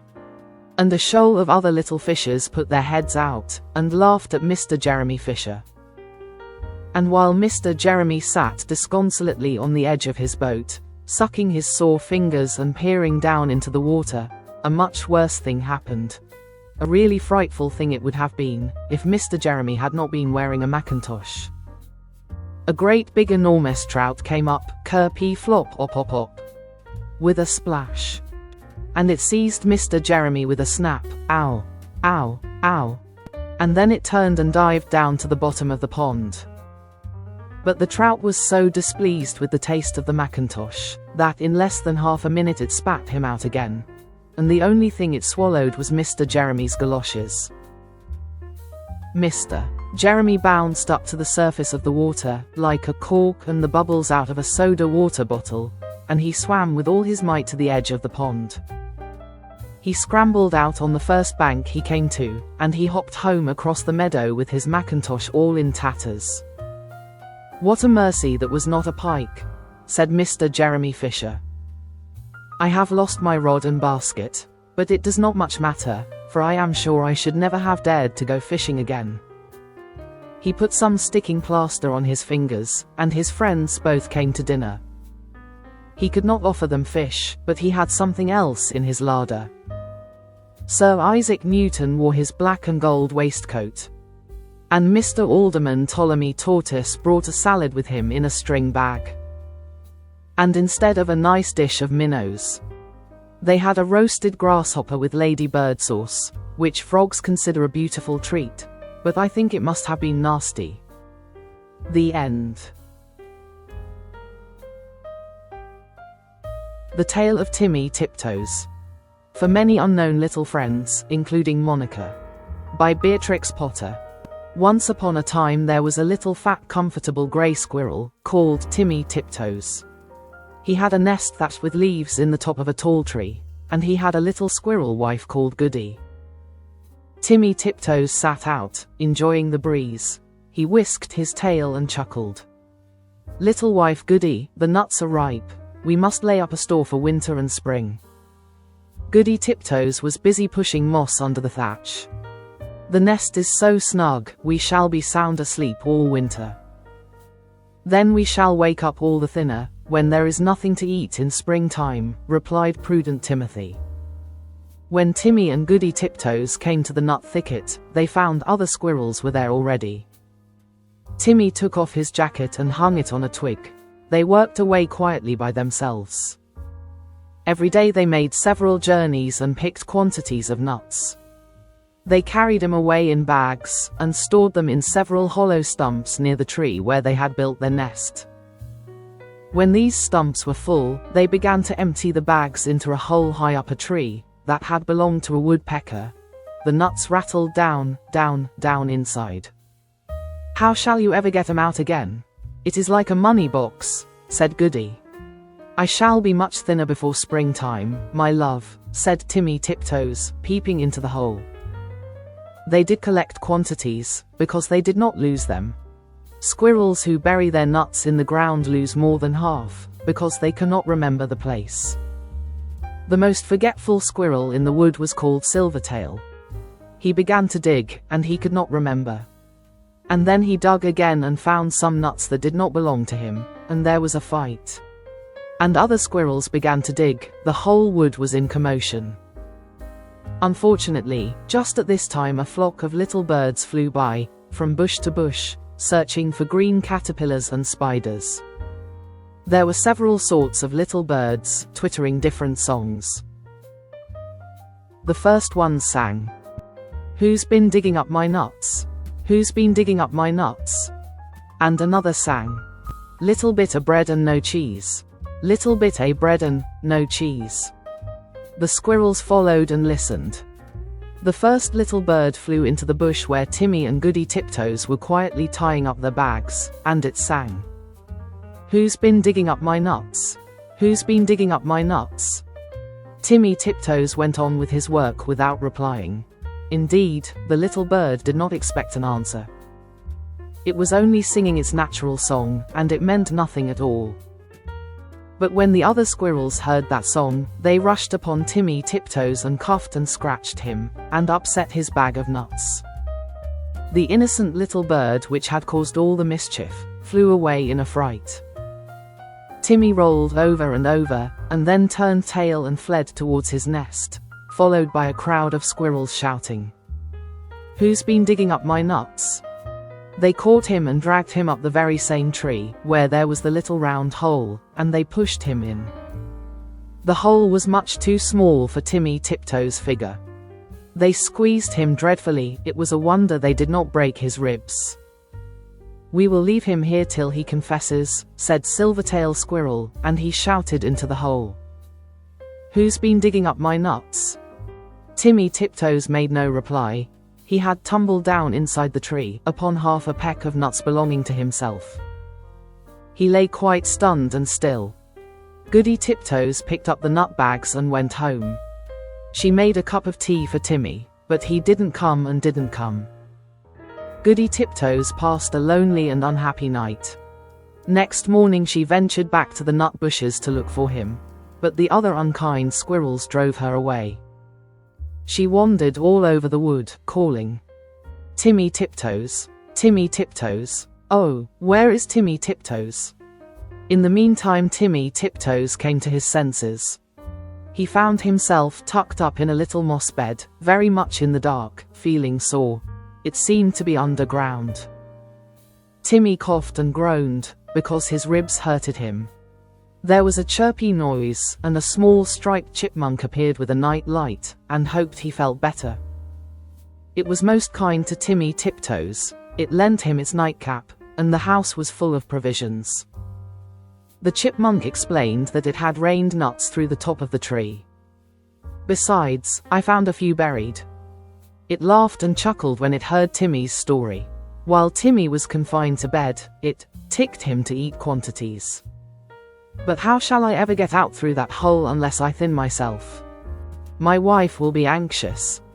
"Just another nut, or 2 nuts. Let me crack them for you," said the chipmunk. Timmy Tiptoes grew fatter and fatter. Now Goody Tiptoes had set to work again by herself. She did not put any more nuts into the woodpecker's hole, because she had always doubted how they could be got out again.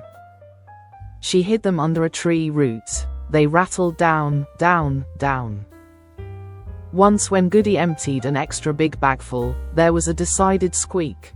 And next time Goody brought another bagful, a little striped chipmunk scrambled out in a hurry.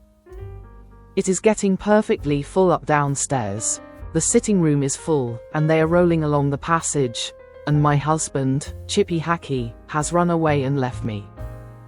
What is the explanation of these showers of nuts? I am sure I beg your pardon. I did not know that anybody lived here, said Mrs. Goody Tiptoes. But where is Chippy Hackey? My husband, Timmy Tiptoes, has run away too. I know where Chippy is. A little bird told me, said Mrs. Chippy Hackey. She led the way to the woodpecker's tree, and they listened at the hole. Down below there was a noise of nutcrackers, and a fat squirrel voice and a thin squirrel voice were singing together. My little old man and I fell out. How shall we bring this matter about? Bring it about as well as you can. And get you gone, you little old man. You could squeeze in, through that little round hole, said Goody Tiptoes. Yes, I could, said the chipmunk, but my husband, Chippy Hackey, bites. Down below there was a noise of cracking nuts and nibbling, and then the fat squirrel voice and the thin squirrel voice sang. For the diddlum day. Day diddle dum die. Day diddle diddle dum day. Then Goody peeped in at the hole and called down. Timmy Tiptoes. Oh fie, Timmy Tiptoes. And Timmy replied. Is that you, Goody Tiptoes? Why, certainly. He came up and kissed Goody through the hole, but he was so fat that he could not get out. Chippy Hackey was not too fat, but he did not want to come. He stayed down below and chuckled. And so it went on for a fortnight, till a big wind blew off the top of the tree, and opened up the hole and let in the rain. Then Timmy Tiptoes came out, and went home with an umbrella. But Chippy Hackey continued to camp out for another week, although it was uncomfortable. At last a large bear came walking through the wood. Perhaps he also was looking for nuts. He seemed to be sniffing around. Chippy Hackey went home in a hurry. And when Chippy Hackey got home, he found he had caught a cold in his head. And he was more uncomfortable still. And now Timmy and Goody Tiptoes keep their nut store fastened up with a little padlock. And whenever that little bird sees the chipmunks, he sings. Who's been digging up my nuts? Who's been digging up my nuts? But nobody ever answers. The end. The Pie and the Patty Pan. By Beatrix Potter. Pussy cat sits by the fire, how should she be fair? In walks the little dog, says, Pussy, are you there? How do you do, Mistress Pussy? Mistress Pussy, how do you do? I thank you kindly, little dog, I fare as well as you. Old Rhyme. Once upon a time there was a pussy cat called Ribby, who invited a little dog called Duchess to tea. Come in good time, my dear Duchess, said Ribby's letter. And we will have something so very nice. I am baking it in a pie dish with a pink rim. You never tasted anything so good. And you shall eat it all. I will eat muffins, my dear Duchess, wrote Ribby. Duchess read the letter and wrote an answer. I will come with much pleasure at 4:15. But it is very strange. I was just going to invite you to come here, to supper, my dear Ribby, to eat something most delicious. I will come very punctually, my dear Ribby, wrote Duchess, and then at the end she added. I hope it isn't mouse. And then she thought that did not look quite polite, so she scratched out, isn't mouse, and changed it to, I hope it will be fine, and she gave her letter to the postman. But she thought a great deal about Ribby's pie, and she read Ribby's letter over and over again. I am dreadfully afraid it will be mouse, said Duchess to herself. I really couldn't eat mouse pie. And I shall have to eat it, because it is a party. And my pie was going to be veal and ham. A pink and white pie dish. And so is mine, just like Ribby's dishes. They were both bought at Tabitha Twitchit's. Duchess went into her larder and took the pie off a shelf and looked at it. It is all ready to put into the oven. Such lovely pie crust. And I put in a little tin patty pan to hold up the crust. And I made a hole in the middle with a fork to let out the steam. Oh, I do wish I could eat my own pie, instead of a pie made of mouse. Duchess considered and read Ribby's letter again. A pink and white pie dish, and you shall eat it all. You, means me, then Ribby is not going to even taste the pie herself. A pink and white pie dish. Ribby is sure to go out to buy the muffins. Oh, what a good idea. Why shouldn't I rush along and put my pie into Ribby's oven when Ribby isn't there? Duchess was quite delighted with her own cleverness.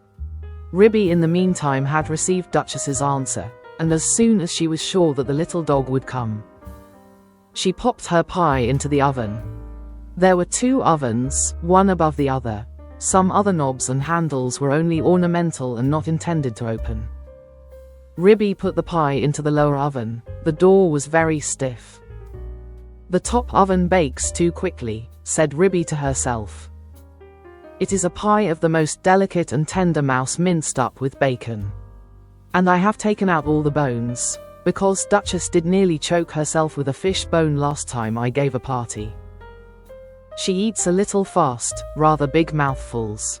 But a most genteel and elegant little dog, infinitely superior company to cousin Tabitha Twitchit. Ribby put on some coal and swept up the hearth. Then she went out with a can to the well, for water to fill up the kettle. Then she began to set the room in order, for it was the sitting room as well as the kitchen. She shook the mats out at the front door and put them straight. The hearth rug was a rabbit skin. She dusted the clock and the ornaments on the mantelpiece, and she polished and rubbed the tables and chairs. Then she spread a very clean white tablecloth, and set out her best china tea set, which she took out of a wall cupboard near the fireplace. The teacups were white with a pattern of pink roses, and the dinner plates were white and blue. When Ribby had laid the table, she took a jug and a blue and white dish, and went out down the field to the farm, to fetch milk and butter. When she came back, she peeked into the bottom oven. The pie looked very comfortable. Ribby put on her shawl and bonnet and went out again with a basket, to the village shop to buy a packet of tea, a pound of lump sugar, and a pot of marmalade. And just at the same time, Duchess came out of her house, at the other end of the village. Ribby met Duchess halfway on the street, also carrying a basket, covered with a cloth. They only bowed to one another. They did not speak, because they were going to have a party. As soon as Duchess had got round the corner out of sight, she simply ran straight away to Ribby's house. Ribby went into the shop and bought what she required, and came out, after a pleasant gossip with cousin Tabitha Twitchit. Cousin Tabitha was disdainful afterwards in conversation. A little dog indeed, just as if there were no cats in Sorry. And a pie for afternoon tea. The very idea, said cousin Tabitha Twitchit. Ribby went on to Timothy Baker's and bought the muffins. Then she went home. There seemed to be a sort of scuffling noise in the back passage, as she was coming in at the front door. I trust that is not that pie. The spoons are locked up, however, said Ribby. But there was nobody there. Ribby opened the bottom oven door with some difficulty, and turned the pie. There began to be a pleasing smell of baked mouse. Duchess in the meantime, had slipped out at the back door. It is a very odd thing that Ribby's pie was not in the oven when I put mine in. And I can't find it anywhere. I have looked all over the house. I put my pie into a nice hot oven at the top. I could not turn any of the other handles. I think that they are all shams, said Duchess. But I wish I could have removed the pie made of mouse. I cannot think what she has done with it. I heard Ribby coming and I had to run out by the back door. Duchess went home and brushed her beautiful black coat. And then she picked a bunch of flowers in her garden as a present for Ribby. And passed the time until the clock struck 4. Ribby, having assured herself by careful search that there was really no one hiding in the cupboard or in the larder, went upstairs to change her dress. She put on a lilac silk gown for the party and an embroidered muslin apron and tippet. "It is very strange," said Ribby. "I did not think I left that drawer pulled out. Has somebody been trying on my mittens?" She came downstairs again and made the tea and put the teapot on the hob. She peeped again into the bottom oven. The pie had become a lovely brown and it was steaming hot. She sat down before the fire to wait for the little dog. "I am glad I used the bottom oven," said Ribby. "The top one would certainly have been very much too hot. I wonder why that cupboard door was open. Can there really have been someone in the house?" Very punctually at 4 o'clock, Duchess started to go to the party. She ran so fast through the village that she was too early, and she had to wait a little while in the lane that leads down to Ribby's house. "I wonder if Ribby has taken my pie out of the oven yet," said Duchess. "And whatever can have become of the other pie made of mouse?" At 4:15 to the minute, there came a most genteel little tap-tap at tea. "Is Mrs. Ribston at home?" inquired Duchess in the porch. "Come in. And how do you do, my dear Duchess?" cried Ribby. "I hope I see you well." "Quite well, I thank you. And how do you do, my dear Ribby?" said Duchess. "I've brought you some flowers. What a delicious smell of pie." "Oh, what lovely flowers." "Yes, it is mouse and bacon." "Do not talk about food, my dear Ribby," said Duchess. "What a lovely white tea cloth. Is it done to a turn? Is it still in the oven?" "I think it wants another 5 minutes," said Ribby. "Just a shade longer. I will pour out the tea while we wait. Do you take sugar, my dear Duchess?" "Oh yes, please, my dear Ribby, and may I have a lump upon my nose?" "With pleasure, my dear Duchess. How beautifully you beg. Oh, how sweetly pretty." Duchess sat up with the sugar on her nose and sniffed. "How good that pie smells. I do love veal and ham, I mean to say mouse and bacon." She dropped the sugar in confusion, and had to go hunting under the tea table, so did not see which oven Ribby opened in order to get out the pie. Ribby set the pie upon the table. There was a very savoury smell. Duchess came out from under the tablecloth munching sugar, and sat up on a chair. "I will first cut the pie for you. I am going to have muffin and marmalade," said Ribby. "Do you really prefer muffin? Mind the patty pan." "I beg your pardon," said Ribby. "May I pass you the marmalade?" said Duchess hurriedly. The pie proved extremely toothsome, and the muffins light and hot. They disappeared rapidly, especially the pie. "I think," thought the Duchess to herself, "I think it would be wiser if I helped myself to pie," though Ribby did not seem to notice anything when she was cutting it. "What very small fine pieces it has cooked into. I did not remember that I had minced it up so fine. I suppose this is a quicker oven than my own." "How fast Duchess is eating," thought Ribby to herself, as she buttered her 5th muffin. The pie dish was emptying rapidly. Duchess had had 4 helps already, and was fumbling with the spoon. "A little more bacon, my dear Duchess," said Ribby. "Thank you, my dear Ribby. I was only feeling for the patty pan." "The patty pan, my dear Duchess?"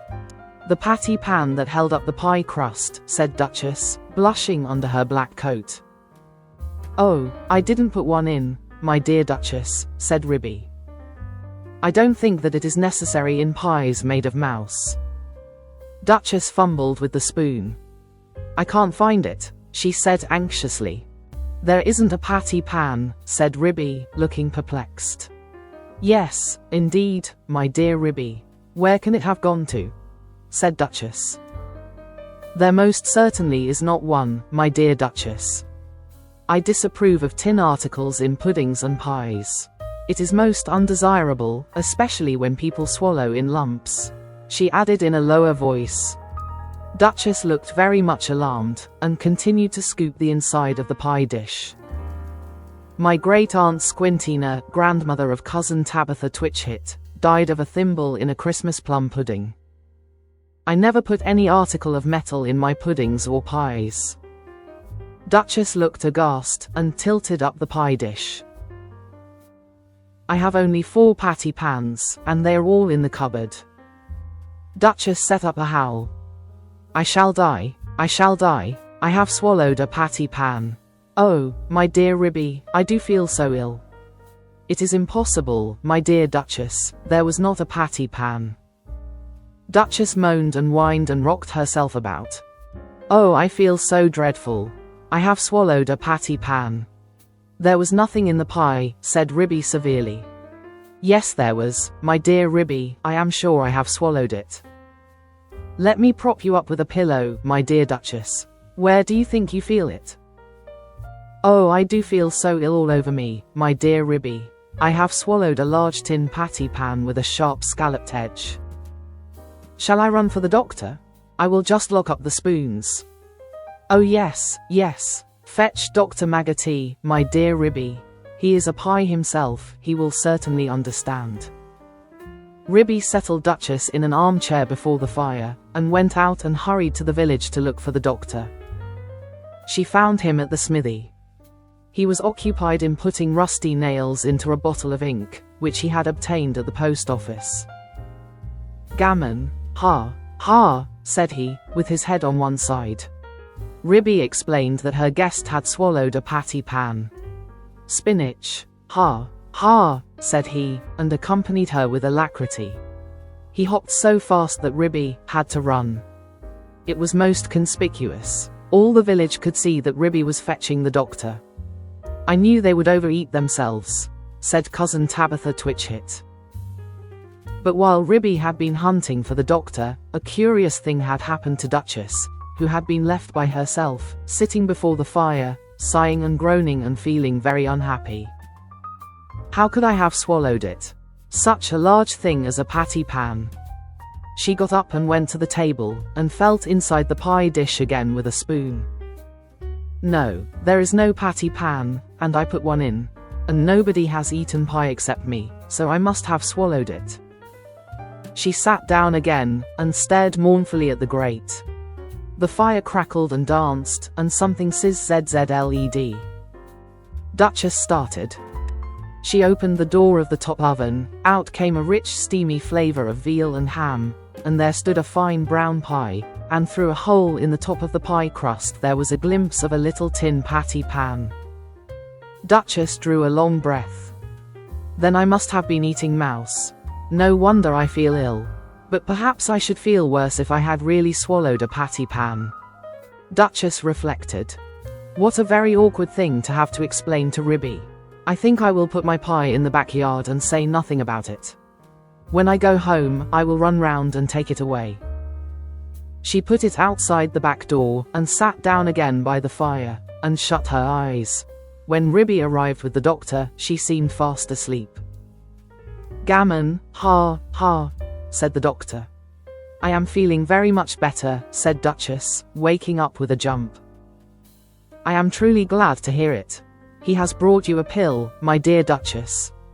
I think I should feel quite well if he only felt my pulse, said Duchess, backing away from the magpie, who sidled up with something in his beak. It is only a bread pill, you had much better take it. Drink a little milk, my dear Duchess. Gammon, gammon, said the doctor, while Duchess coughed and choked. Don't say that again, said Ribby, losing her temper. Here, take this bread and jam, and get out into the yard. Gammon and spinach, ha ha ha, shouted Dr. Maggotty triumphantly outside the back door. I am feeling very much better, my dear Ribby, said Duchess. Do you not think that I had better go home before it gets dark? Perhaps it might be wise, my dear Duchess. I will lend you a nice warm shawl, and you shall take my arm. I would not trouble you for worlds, I feel wonderfully better. One pill of Dr. Maggotty. Indeed it is most admirable, if it has cured you of a patty pan. I will call directly after breakfast to ask how you have slept." Ribby and Duchess said goodbye affectionately, and Duchess started home. Halfway up the lane she stopped and looked back. Ribby had gone in and shut her door. Duchess slipped through the fence, and ran round to the back of Ribby's house, and peeped into the yard. Upon the roof of the pig-sty sat Dr. Maggoty and 3 jackdaws. The jackdaws were eating pie crust, and the magpie was drinking gravy out of a patty pan. "Gammon, ha, ha," he shouted when he saw Duchess's little black nose peeping round the corner. Duchess ran home feeling uncommonly silly.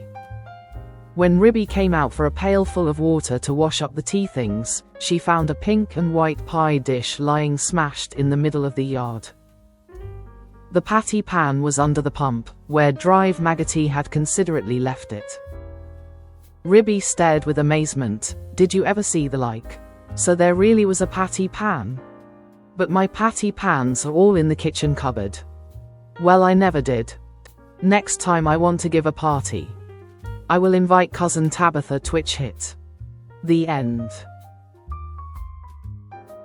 The Tale of Jemima Puddle-Duck. A Farmyard Tale for Ralph and Betsy. By Beatrix Potter. What a funny sight it is to see a brood of ducklings with a hen. Listen to the story of Jemima Puddle-Duck, who was annoyed because the farmer's wife would not let her hatch her own eggs. Her sister-in-law, Mrs. Rebecca Puddle-Duck, was perfectly willing to leave the hatching to someone else. "I have not the patience to sit on a nest for 28 days, and no more have you, Jemima. You would let them go cold, you know you would." "I wish to hatch my own eggs. I will hatch them all by myself," quacked Jemima Puddle-Duck. She tried to hide her eggs, but they were always found and carried off. Jemima Puddle-Duck became quite desperate. She determined to make a nest right away from the farm. She set off on a fine spring afternoon along the cart road that leads over the hill. She was wearing a shawl and a poke bonnet. When she reached the top of the hill, she saw a wood in the distance. She thought that it looked a safe, quiet spot. Jemima Puddle-Duck was not much in the habit of flying. She ran downhill a few yards flapping her shawl, and then she jumped off into the air. She flew beautifully when she had got a good start. She skimmed along over the tree tops until she saw an open place in the middle of the wood, where the trees and brushwood had been cleared. Jemima alighted rather heavily, and began to waddle about in search of a convenient dry nesting place. She rather fancied a tree stump amongst some tall foxgloves. But, seated upon the stump, she was startled to find an elegantly dressed gentleman reading a newspaper. He had black prick ears and sandy-colored whiskers. "Quack," said Jemima Puddle-Duck, with her head and her bonnet on one side. "Quack." The gentleman raised his eyes above his newspaper and looked curiously at Jemima. "Madam, have you lost your way?" said he. He had a long bushy tail which he was sitting upon, as the stump was somewhat damp. Jemima thought him mighty civil and handsome.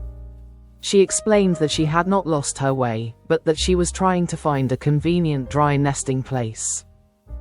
"Ah, is that so? Indeed," said the gentleman with sandy whiskers, looking curiously at Jemima. He folded up the newspaper and put it in his coat tail pocket. Jemima complained of the superfluous hen.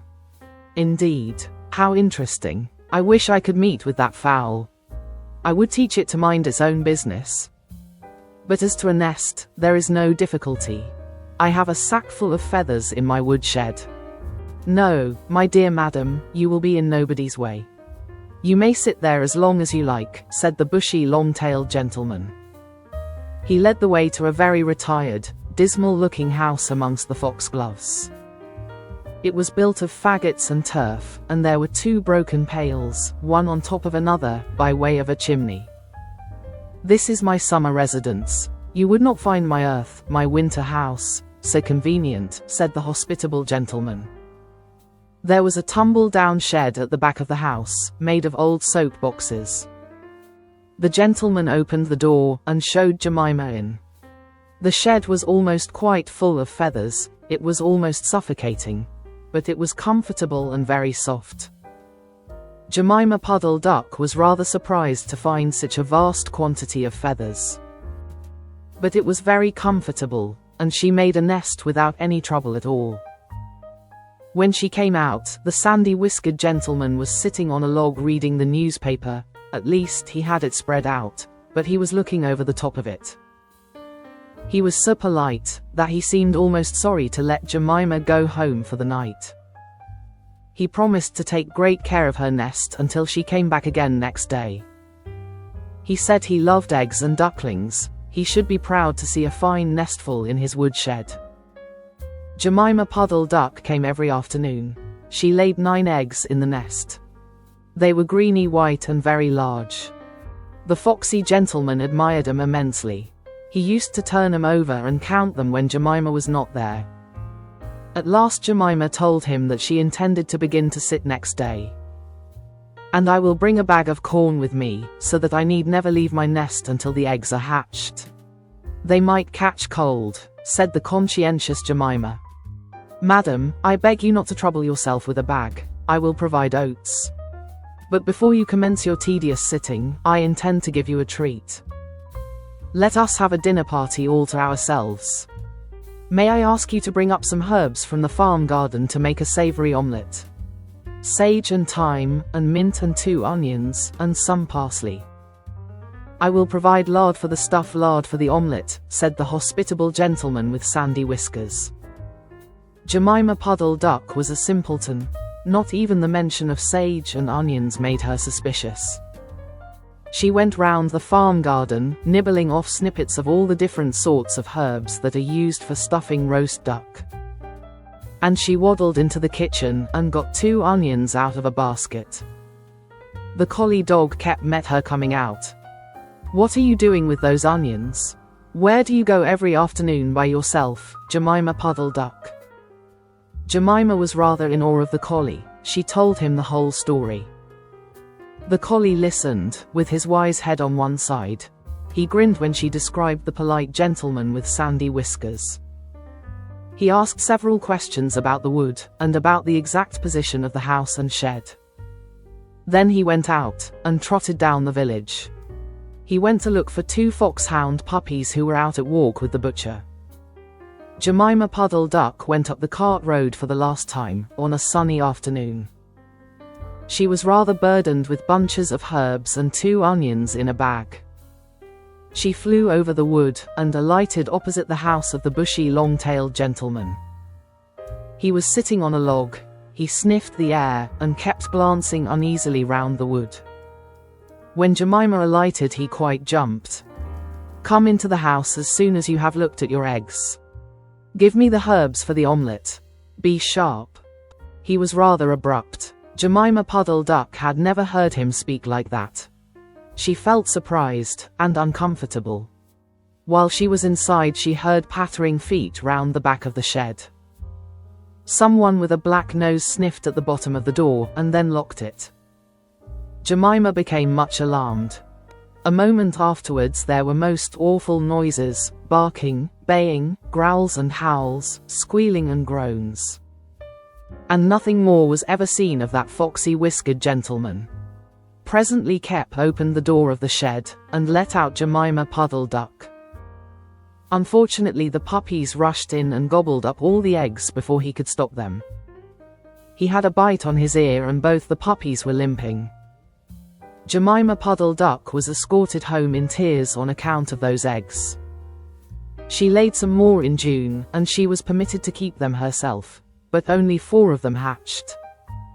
Jemima Puddle-Duck said that it was because of her nerves, but she had always been a bad sitter. The end. The Tale of Pigling Bland. For Cecily and Charlie, Our Tale of the Christmas Pig. By Beatrix Potter. Once upon a time there was an old pig called Aunt Tiptoes. She had 8 of a family, 4 little girl pigs, called Cross Patch, Suck Suck, Yock Yock and Spot, and 4 little boy pigs, called Alexander, Pigling Bland, Chin Chin and Stumpy. Stumpy had had an accident to his tail. The 8 little pigs had very fine appetites. Yus, yus, yus. They eat, and indeed they do eat, said Aunt Petitoes, looking at her family with pride.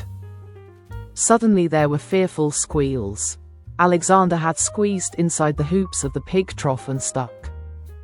Aunt Petitoes and I dragged him out by the hind legs.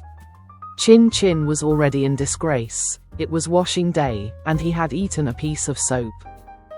And presently, in a basket of clean clothes, we found another dirty little pig. Chut, tut, tut. Whichever is this? Grunted Aunt Petitoes. Now all the pig family are pink, or pink with black spots, but this pig child was smutty black all over. When it had been popped into a tub, it proved to be Yock Yock. I went into the garden. There I found Cross Patch and Suck Suck rooting up carrots. I whipped them myself and led them out by the ears. Cross Patch tried to bite me. Aunt Petitoes, you are a worthy person, but your family is not well brought up. Every one of them has been in mischief except Spot and Pigling Bland. Yus, yus, sighed Aunt Petitoes. And they drink bucketfuls of milk. I shall have to get another cow. Good little Spot shall stay at home to do the housework, but the others must go. 4 little boy pigs and 4 little girl pigs are too many altogether. Yus, yus, yus, said Aunt Petitoes, there will be more to eat without them. So Chin Chin and Suck Suck went away in a wheelbarrow, and Stumpy, Yock Yock and Cross Patch rode away in a cart. And the other 2 little boy pigs, Pigling Bland and Alexander, went to market. We brushed their coats, we curled their tails and washed their little faces, and wished them goodbye in the yard. Aunt Petitoes wiped her eyes with a large pocket handkerchief, then she wiped Pigling Bland's nose and shed tears. Then she wiped Alexander's nose and shed tears. Then she passed the handkerchief to Spot. Aunt Petitoes sighed and grunted, and addressed those little pigs as follows. Now Pigling Bland, son Pigling Bland, you must go to market. Take your brother Alexander by the hand. Mind your Sunday clothes, and remember to blow your nose. Aunt Petitoes passed round the handkerchief again. Beware of traps, hen roosts, bacon and eggs. Always walk upon your hind legs. Pigling Bland, who was a sedate little pig, looked solemnly at his mother. A tear trickled down his cheek. Aunt Petitoes turned to the other. Now son Alexander, take the hand. We, giggled Alexander. Take the hand of your brother Pigling Bland, you must go to market. Mind. We, interrupted Alexander again. You put me out, said Aunt Petitoes. Observe signposts and milestones, do not gobble herringbones. And remember, said I impressively, if you once cross the county boundary you cannot come back. Alexander, you are not attending. Here are 2 licenses permitting 2 pigs to go to market in Lancashire. Attend, Alexander. I have had no end of trouble in getting these papers from the policeman. Pigling Bland listened gravely. Alexander was hopelessly volatile. I pinned the papers, for safety, inside their waistcoat pockets. Aunt Petitoes gave to each a little bundle, and 8 conversation peppermints with appropriate moral sentiments in screws of paper. Then they started. Pigling Bland and Alexander trotted along steadily for a mile. At least Pigling Bland did. Alexander made the road half as long again by skipping from side to side. He danced about and pinched his brother, singing. This pig went to market. This pig stayed at home. This pig had a bit of meat. Let's see what they have given us for dinner, Pigling. Pigling Bland and Alexander sat down and untied their bundles.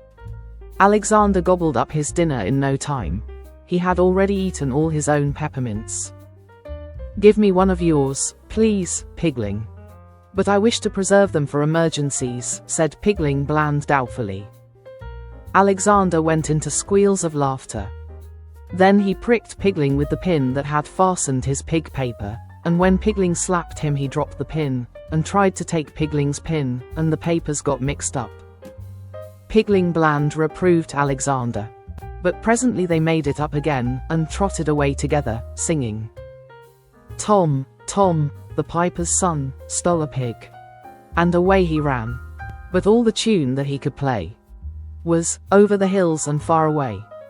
What's that, young sirs? Stole a pig? Where are your licenses? Said the policeman. They had nearly run against him round a corner. Pigling bland pulled out his paper. Alexander, after fumbling, handed over something scrumpily. To 2.5 Oz. Conversation sweeties at 3 farthings. What's this? This ain't a license. Alexander's nose lengthened visibly, he had lost it. I had one, indeed I had, Mr. Policeman. It's not likely they let you start without. I am passing the farm. You may walk with me. Can I come back too? Inquired Pigling bland. I see no reason, young sir, your paper is all right. Pigling bland did not like going on alone, and it was beginning to rain. But it is unwise to argue with the police. He gave his brother a peppermint, and watched him out of sight. To conclude the adventures of Alexander, the policeman sauntered up to the house about tea time, followed by a damp, subdued little pig. I disposed of Alexander in the neighborhood. He did fairly well when he had settled down. Pigling bland went on alone dejectedly. He came to crossroads and a signpost. To Market Town, 5 miles. Over the hills, 4 miles. To Tiptoes farm, 3 miles. Pigling bland was shocked. There was little hope of sleeping in Market Town, and tomorrow was the hiring fair. It was deplorable to think how much time had been wasted by the frivolity of Alexander. He glanced wistfully along the road towards the hills, and then set off walking obediently the other way, buttoning up his coat against the rain. He had never wanted to go, and the idea of standing all by himself in a crowded market, to be stared at, pushed, and hired by some big strange farmer was very disagreeable. I wish I could have a little garden and grow potatoes, said Pigling bland. He put his cold hand in his pocket and felt his paper. He put his other hand in his other pocket and felt another paper, Alexander's. Pigling squealed, then ran back frantically, hoping to overtake Alexander and the policeman. He took a wrong turn, several wrong turns, and was quite lost. It grew dark, the wind whistled, the trees creaked and groaned. Pigling bland became frightened and cried, Wee, I can't find my way home. After an hour's wandering he got out of the wood. The moon shone through the clouds, and Pigling bland saw a country that was new to him. The road crossed a moor, below was a wide valley with a river twinkling in the moonlight, and beyond, in misty distance, lay the hills. He saw a small wooden hut, made his way to it, and crept inside. I am afraid it is a hen house, but what can I do? Said Pigling bland, wet and cold and quite tired out. Bacon and eggs, clucked a hen on a perch. Trap, trap, trap, cackle, cackle, cackle, scolded the disturbed cockerel. To market, jiggity jig, clucked a broody white hen roosting next to him. Pigling bland, much alarmed, determined to leave at daybreak. In the meantime, he and the hens fell asleep. In less than an hour they were all awakened. The owner, Mr. Peter Thomas Piperson, came with a lantern and a hamper to catch 6 fowls to take to market in the morning. He grabbed the white hen roosting next to the cock. Then his eye fell upon Pigling bland, squeezed up in a corner. He made a singular remark. Hallo, here's another, seized Pigling by the scruff of the neck, and dropped him into the hamper. Then he dropped in 5 more dirty, kicking, cackling hens upon the top of Pigling bland. The hamper containing 6 fowls and a young pig was no light weight. It was taken downhill, unsteadily, with jerks. Pigling, although nearly scratched to pieces, contrived to hide the papers and peppermints inside his clothes. At last the hamper was bumped down upon a kitchen floor, the lid was opened, and Pigling was lifted out. He looked up, blinking, and saw an offensively ugly elderly man, grinning from ear to ear. "This one's come of himself, whatever," said Mr. Pieperson, turning Pigling's pockets inside out.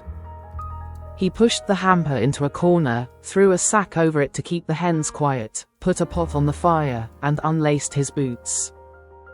Pigling Bland drew forward a copy stool and sat on the edge of it, shyly warming his hands. Mr. Pieperson pulled off a boot and threw it against the wainscot at the further end of the kitchen. There was a smothered noise. "Shut up," said Mr. Pieperson. Pigling Bland warmed his hands and eyed him. Mr. Pieperson pulled off the other boot and flung it after the first. There was again a curious noise. "Be quiet, will ye?" said Mr. Pieperson. Pigling Bland sat on the very edge of the copy stool. Mr. Pieperson fetched meal from a chest and made porridge. It seemed to Pigling that something at the further end of the kitchen was taking a suppressed interest in the cooking, but he was too hungry to be troubled by noises. Mr. Pieperson poured out 3 platefuls, for himself, for Pigling, and a third, after glaring at Pigling, he put away with much scuffling, and locked up. Pigling Bland ate his supper discreetly. After supper Mr. Pieperson consulted an almanac, and felt Pigling's ribs. It was too late in the season for curing bacon, and he grudged his meal. Besides, the hens had seen this pig. He looked at the small remains of a flitch, and then looked undecidedly at Pigling. "You may sleep on the rug," said Mr. Peter Thomas Pieperson. Pigling Bland slept like a top. In the morning Mr. Pieperson made more porridge. The weather was warmer. He looked to see how much meal was left in the chest, and seemed dissatisfied. "You'll likely be moving on again," said he to Pigling Bland. Before Pigling could reply, a neighbor, who was giving Mr. Pieperson and the hens a lift, whistled from the gate. Mr. Pieperson hurried out with the hamper, enjoining Pigling to shut the door behind him and not meddle with naught, or "I'll come back and skin ye," said Mr. Pieperson. It crossed Pigling's mind that if he had asked for a lift, too, he might still have been in time for market. But he distrusted Peter Thomas. After finishing breakfast at his leisure, Pigling had a look round the cottage. Everything was locked up. He found some potato peelings in a bucket in the back kitchen. Pigling ate the peel, and washed up the porridge plates in the bucket. He sang while he worked. Tom with his pipe made such a noise. He called up all the girls and boys. And they all ran to hear him play. Over the hills and far away. Suddenly a little smothered voice chimed in. "Over the hills and a great way off. The wind shall blow my top knot off." Pigling Bland put down a plate which he was wiping, and listened. After a long pause, Pigling went on tiptoe and peeped round the door into the front kitchen. There was nobody there. After another pause, Pigling approached the door of the locked cupboard, and snuffed at the keyhole. It was quite quiet. After another long pause, Pigling pushed a peppermint under the door. It was sucked in immediately.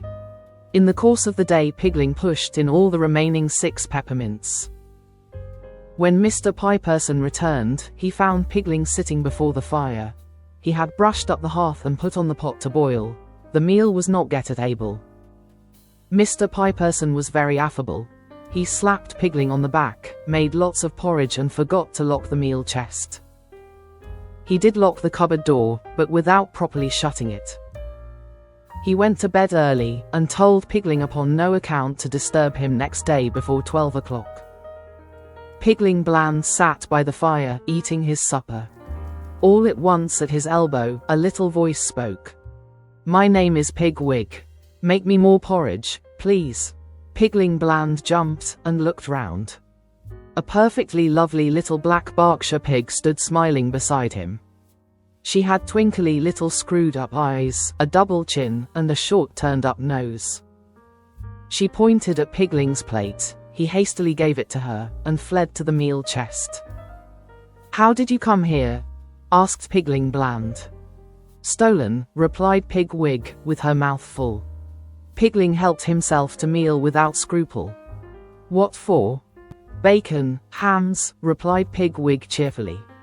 Why on earth don't you run away? Exclaimed the horrified Pigling. I shall after supper, said Pigwig decidedly. Pigling Bland made more porridge and watched her shyly. She finished the second plate, got up, and looked about her, as though she were going to start. You can't go in the dark, said Pigling Bland. Pigwig looked anxious.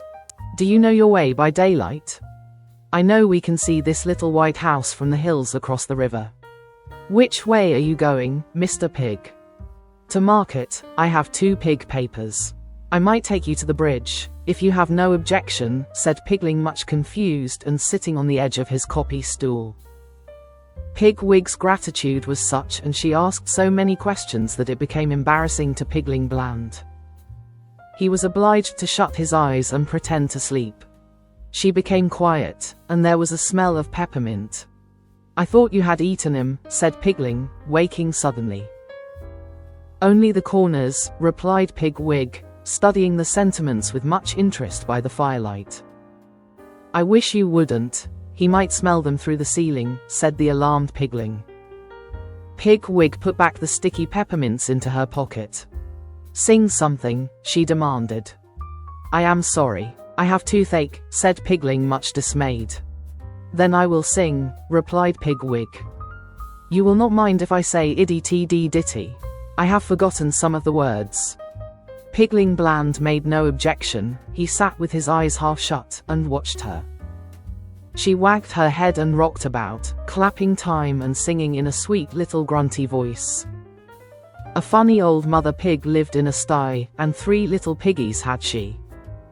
Tiddy-ditty-iddy-ditty, and the little pigs said, wee, wee. She sang successfully through 3 or 4 verses, only at every verse her head nodded a little lower, and her little twinkly eyes closed up. Those 3 little piggies grew peaky. And lean they might very well be. For somehow they couldn't say and they wouldn't say wee, wee, wee. For somehow they couldn't say. Pigwig's head bobbed lower and lower, until she rolled over, a little round ball, fast asleep on the hearth rug. Pigling Bland, on tiptoe, covered her up with an antimacassar. He was afraid to go to sleep himself. For the rest of the night he sat listening to the chirping of the crickets and to the snores of Mr. Piperson overhead. Early in the morning, between dark and daylight, Pigling tied up his little bundle and woke up Pigwig. She was excited and half frightened. But it's dark. How can we find our way? The cock has crowed. We must start before the hens come out. They might shout to Mr. Piperson. Pigwig sat down again and commenced to cry. Come away, Pigwig. We can see when we get used to it. Come, I can hear them clucking. Pigling had never said shoo to a hen in his life, being peaceable. Also he remembered the hamper. He opened the house door quietly and shut it after them. There was no garden. The neighborhood of Mr. Piperson's was all scratched up by fowls. They slipped away hand in hand across an untidy field to the road. The sun rose while they were crossing the moor, a dazzle of light over the tops of the hills. The sunshine crept down the slopes into the peaceful green valleys, where little white cottages nestled in gardens and orchards. That's Westmoreland, said Pigwig. She dropped Pigling's hand and commenced to dance, singing. Tom, Tom, the piper's son, stole a pig. And away he ran. But all the tune that he could play was, over the hills and far away. Come, Pigwig, we must get to the bridge before folks are stirring. Why do you want to go to market, Pigling? Inquired Pigwig presently. I don't want. I want to grow potatoes. Have a peppermint, said Pigwig. Pigling Bland refused quite crossly. Does your poor toothy hurt? Inquired Pigwig. Pigling Bland grunted. Pigwig ate the peppermint herself and followed the opposite side of the road. Pigwig. Keep under the wall, there's a man ploughing. Pigwig crossed over, they hurried downhill towards the county boundary. Suddenly Pigling stopped, he heard wheels. Slowly jogging up the road below them came a tradesman's cart. The reins flapped on the horse's back, the grocer was reading a newspaper. Take that peppermint out of your mouth, Pigwig, we may have to run. Don't say one word, leave it to me. And in sight of the bridge, said poor Pigling, nearly crying. He began to walk frightfully lame, holding Pigwig's arm. The grocer, intent upon his newspaper, might have passed them, if his horse had not shied and snorted. He pulled the cart crossways, and held down his whip. Hallo, where are you going to? Pigling Bland stared at him vacantly. Are you deaf? Are you going to market? Pigling nodded slowly. I thought as much. It was yesterday. Show me your license. Pigling stared at the off hind shoe of the grocer's horse which had picked up a stone.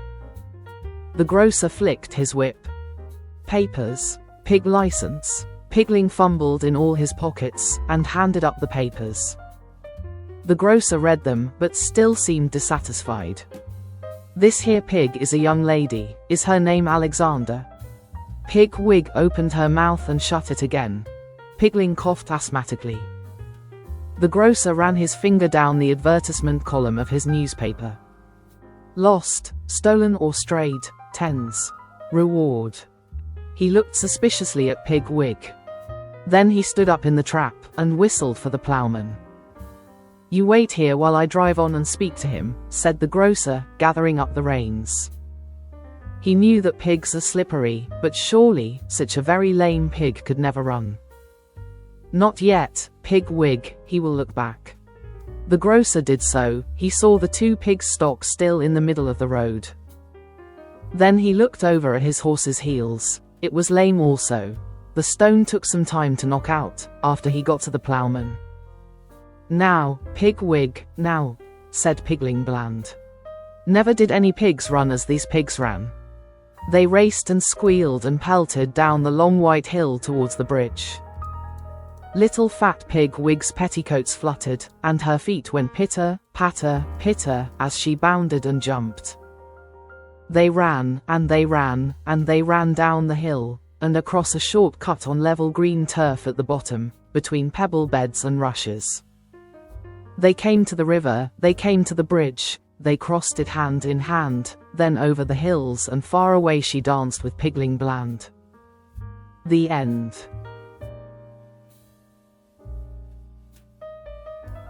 The Tale of Two Bad Mice. For WMLW.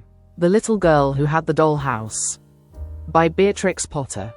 Once upon a time there was a very beautiful doll's house. It was red brick with white windows, and it had real muslin curtains and a front door and a chimney. It belonged to two dolls called Lucinda and Jane. At least it belonged to Lucinda, but she never ordered meals. Jane was the cook. But she never did any cooking, because the dinner had been bought ready-made, in a box full of shavings. There were 2 red lobsters, and a ham, a fish, a pudding, and some pears and oranges. They would not come off the plates, but they were extremely beautiful. One morning Lucinda and Jane had gone out for a drive in the doll's perambulator. There was no one in the nursery, and it was very quiet. Presently there was a little scuffling, scratching noise in a corner near the fireplace, where there was a hole under the skirting board. Tom Thumb put out his head for a moment, and then popped it in again. Tom Thumb was a mouse. A minute afterwards Hunca Munca, his wife, put her head out, too, and when she saw that there was no one in the nursery, she ventured out on the oilcloth under the coal box. The doll's house stood at the other side of the fireplace. Tom Thumb and Hunca Munca went cautiously across the hearth rug. They pushed the front door, it was not fast. Tom Thumb and Hunca Munca went upstairs and peeped into the dining room. Then they squeaked with joy. Such a lovely dinner was laid out upon the table. There were tin spoons, and lead knives and forks, and 2 dolly chairs, all so convenient. Tom Thumb set to work at once to carve the ham. It was a beautiful shiny yellow, streaked with red. The knife crumpled up and hurt him. He put his finger in his mouth. It is not boiled enough, it is hard. You have a try, Hunca Munca. Hunca Munca stood up in her chair, and chopped at the ham with another lead knife. It's as hard as the hams at the cheesemonger's, said Hunca Munca. The ham broke off the plate with a jerk, and rolled under the table. Let it alone, said Tom Thumb. Give me some fish, Hunca Munca. Hunca Munca tried every tin spoon in turn. The fish was glued to the dish. Then Tom Thumb lost his temper. He put the ham in the middle of the floor, and hit it with the tongs and with the shovel, bang, bang, smash, smash. The ham flew all into pieces, for underneath the shiny paint it was made of nothing but plaster. Then there was no end to the rage and disappointment of Tom Thumb and Hunca Munca. They broke up the pudding, the lobsters, the pears, and the oranges. As the fish would not come off the plate, they put it into the red-hot crinkly paper fire in the kitchen, but it would not burn either. Tom Thumb went up the kitchen chimney and looked out at the top. There was no soot. While Tom Thumb was up the chimney, Hunca Munca had another disappointment. She found some tiny canisters upon the dresser, labeled rice, coffee, sago, but when she turned them upside down there was nothing inside except red and blue beads. Then those mice set to work to do all the mischief they could, especially Tom Thumb. He took Jane's clothes out of the chest of drawers in her bedroom, and he threw them out of the top floor window. But Hunca Munca had a frugal mind. After pulling half the feathers out of Lucinda's bolster, she remembered that she herself was in want of a feather bed. With Tom Thumb's assistance she carried the bolster downstairs and across the hearth rug. It was difficult to squeeze the bolster into the mouse hole, but they managed it somehow. Then Hunca Munca went back and fetched a chair, a bookcase, a birdcage, and several small odds and ends. The bookcase and the birdcage refused to go into the mouse hole. Hunca Munca left them behind the coal box, and went to fetch a cradle. Hunca Munca was just returning with another chair, when suddenly there was a noise of talking outside upon the landing.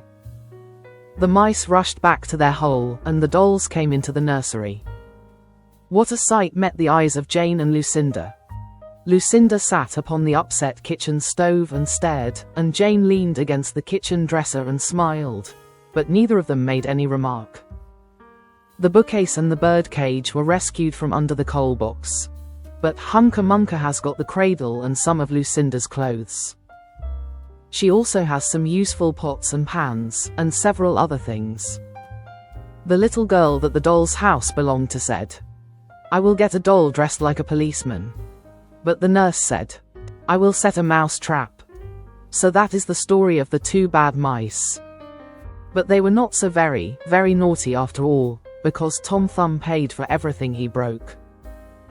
He found a crooked sixpence under the hearth rug, and upon Christmas Eve he and Hunca Munca stuffed it into one of the stockings of Lucinda and Jane. And very early every morning, before anybody is awake, Hunca Munca comes with her dustpan and her broom to sweep the dolly's house. The end.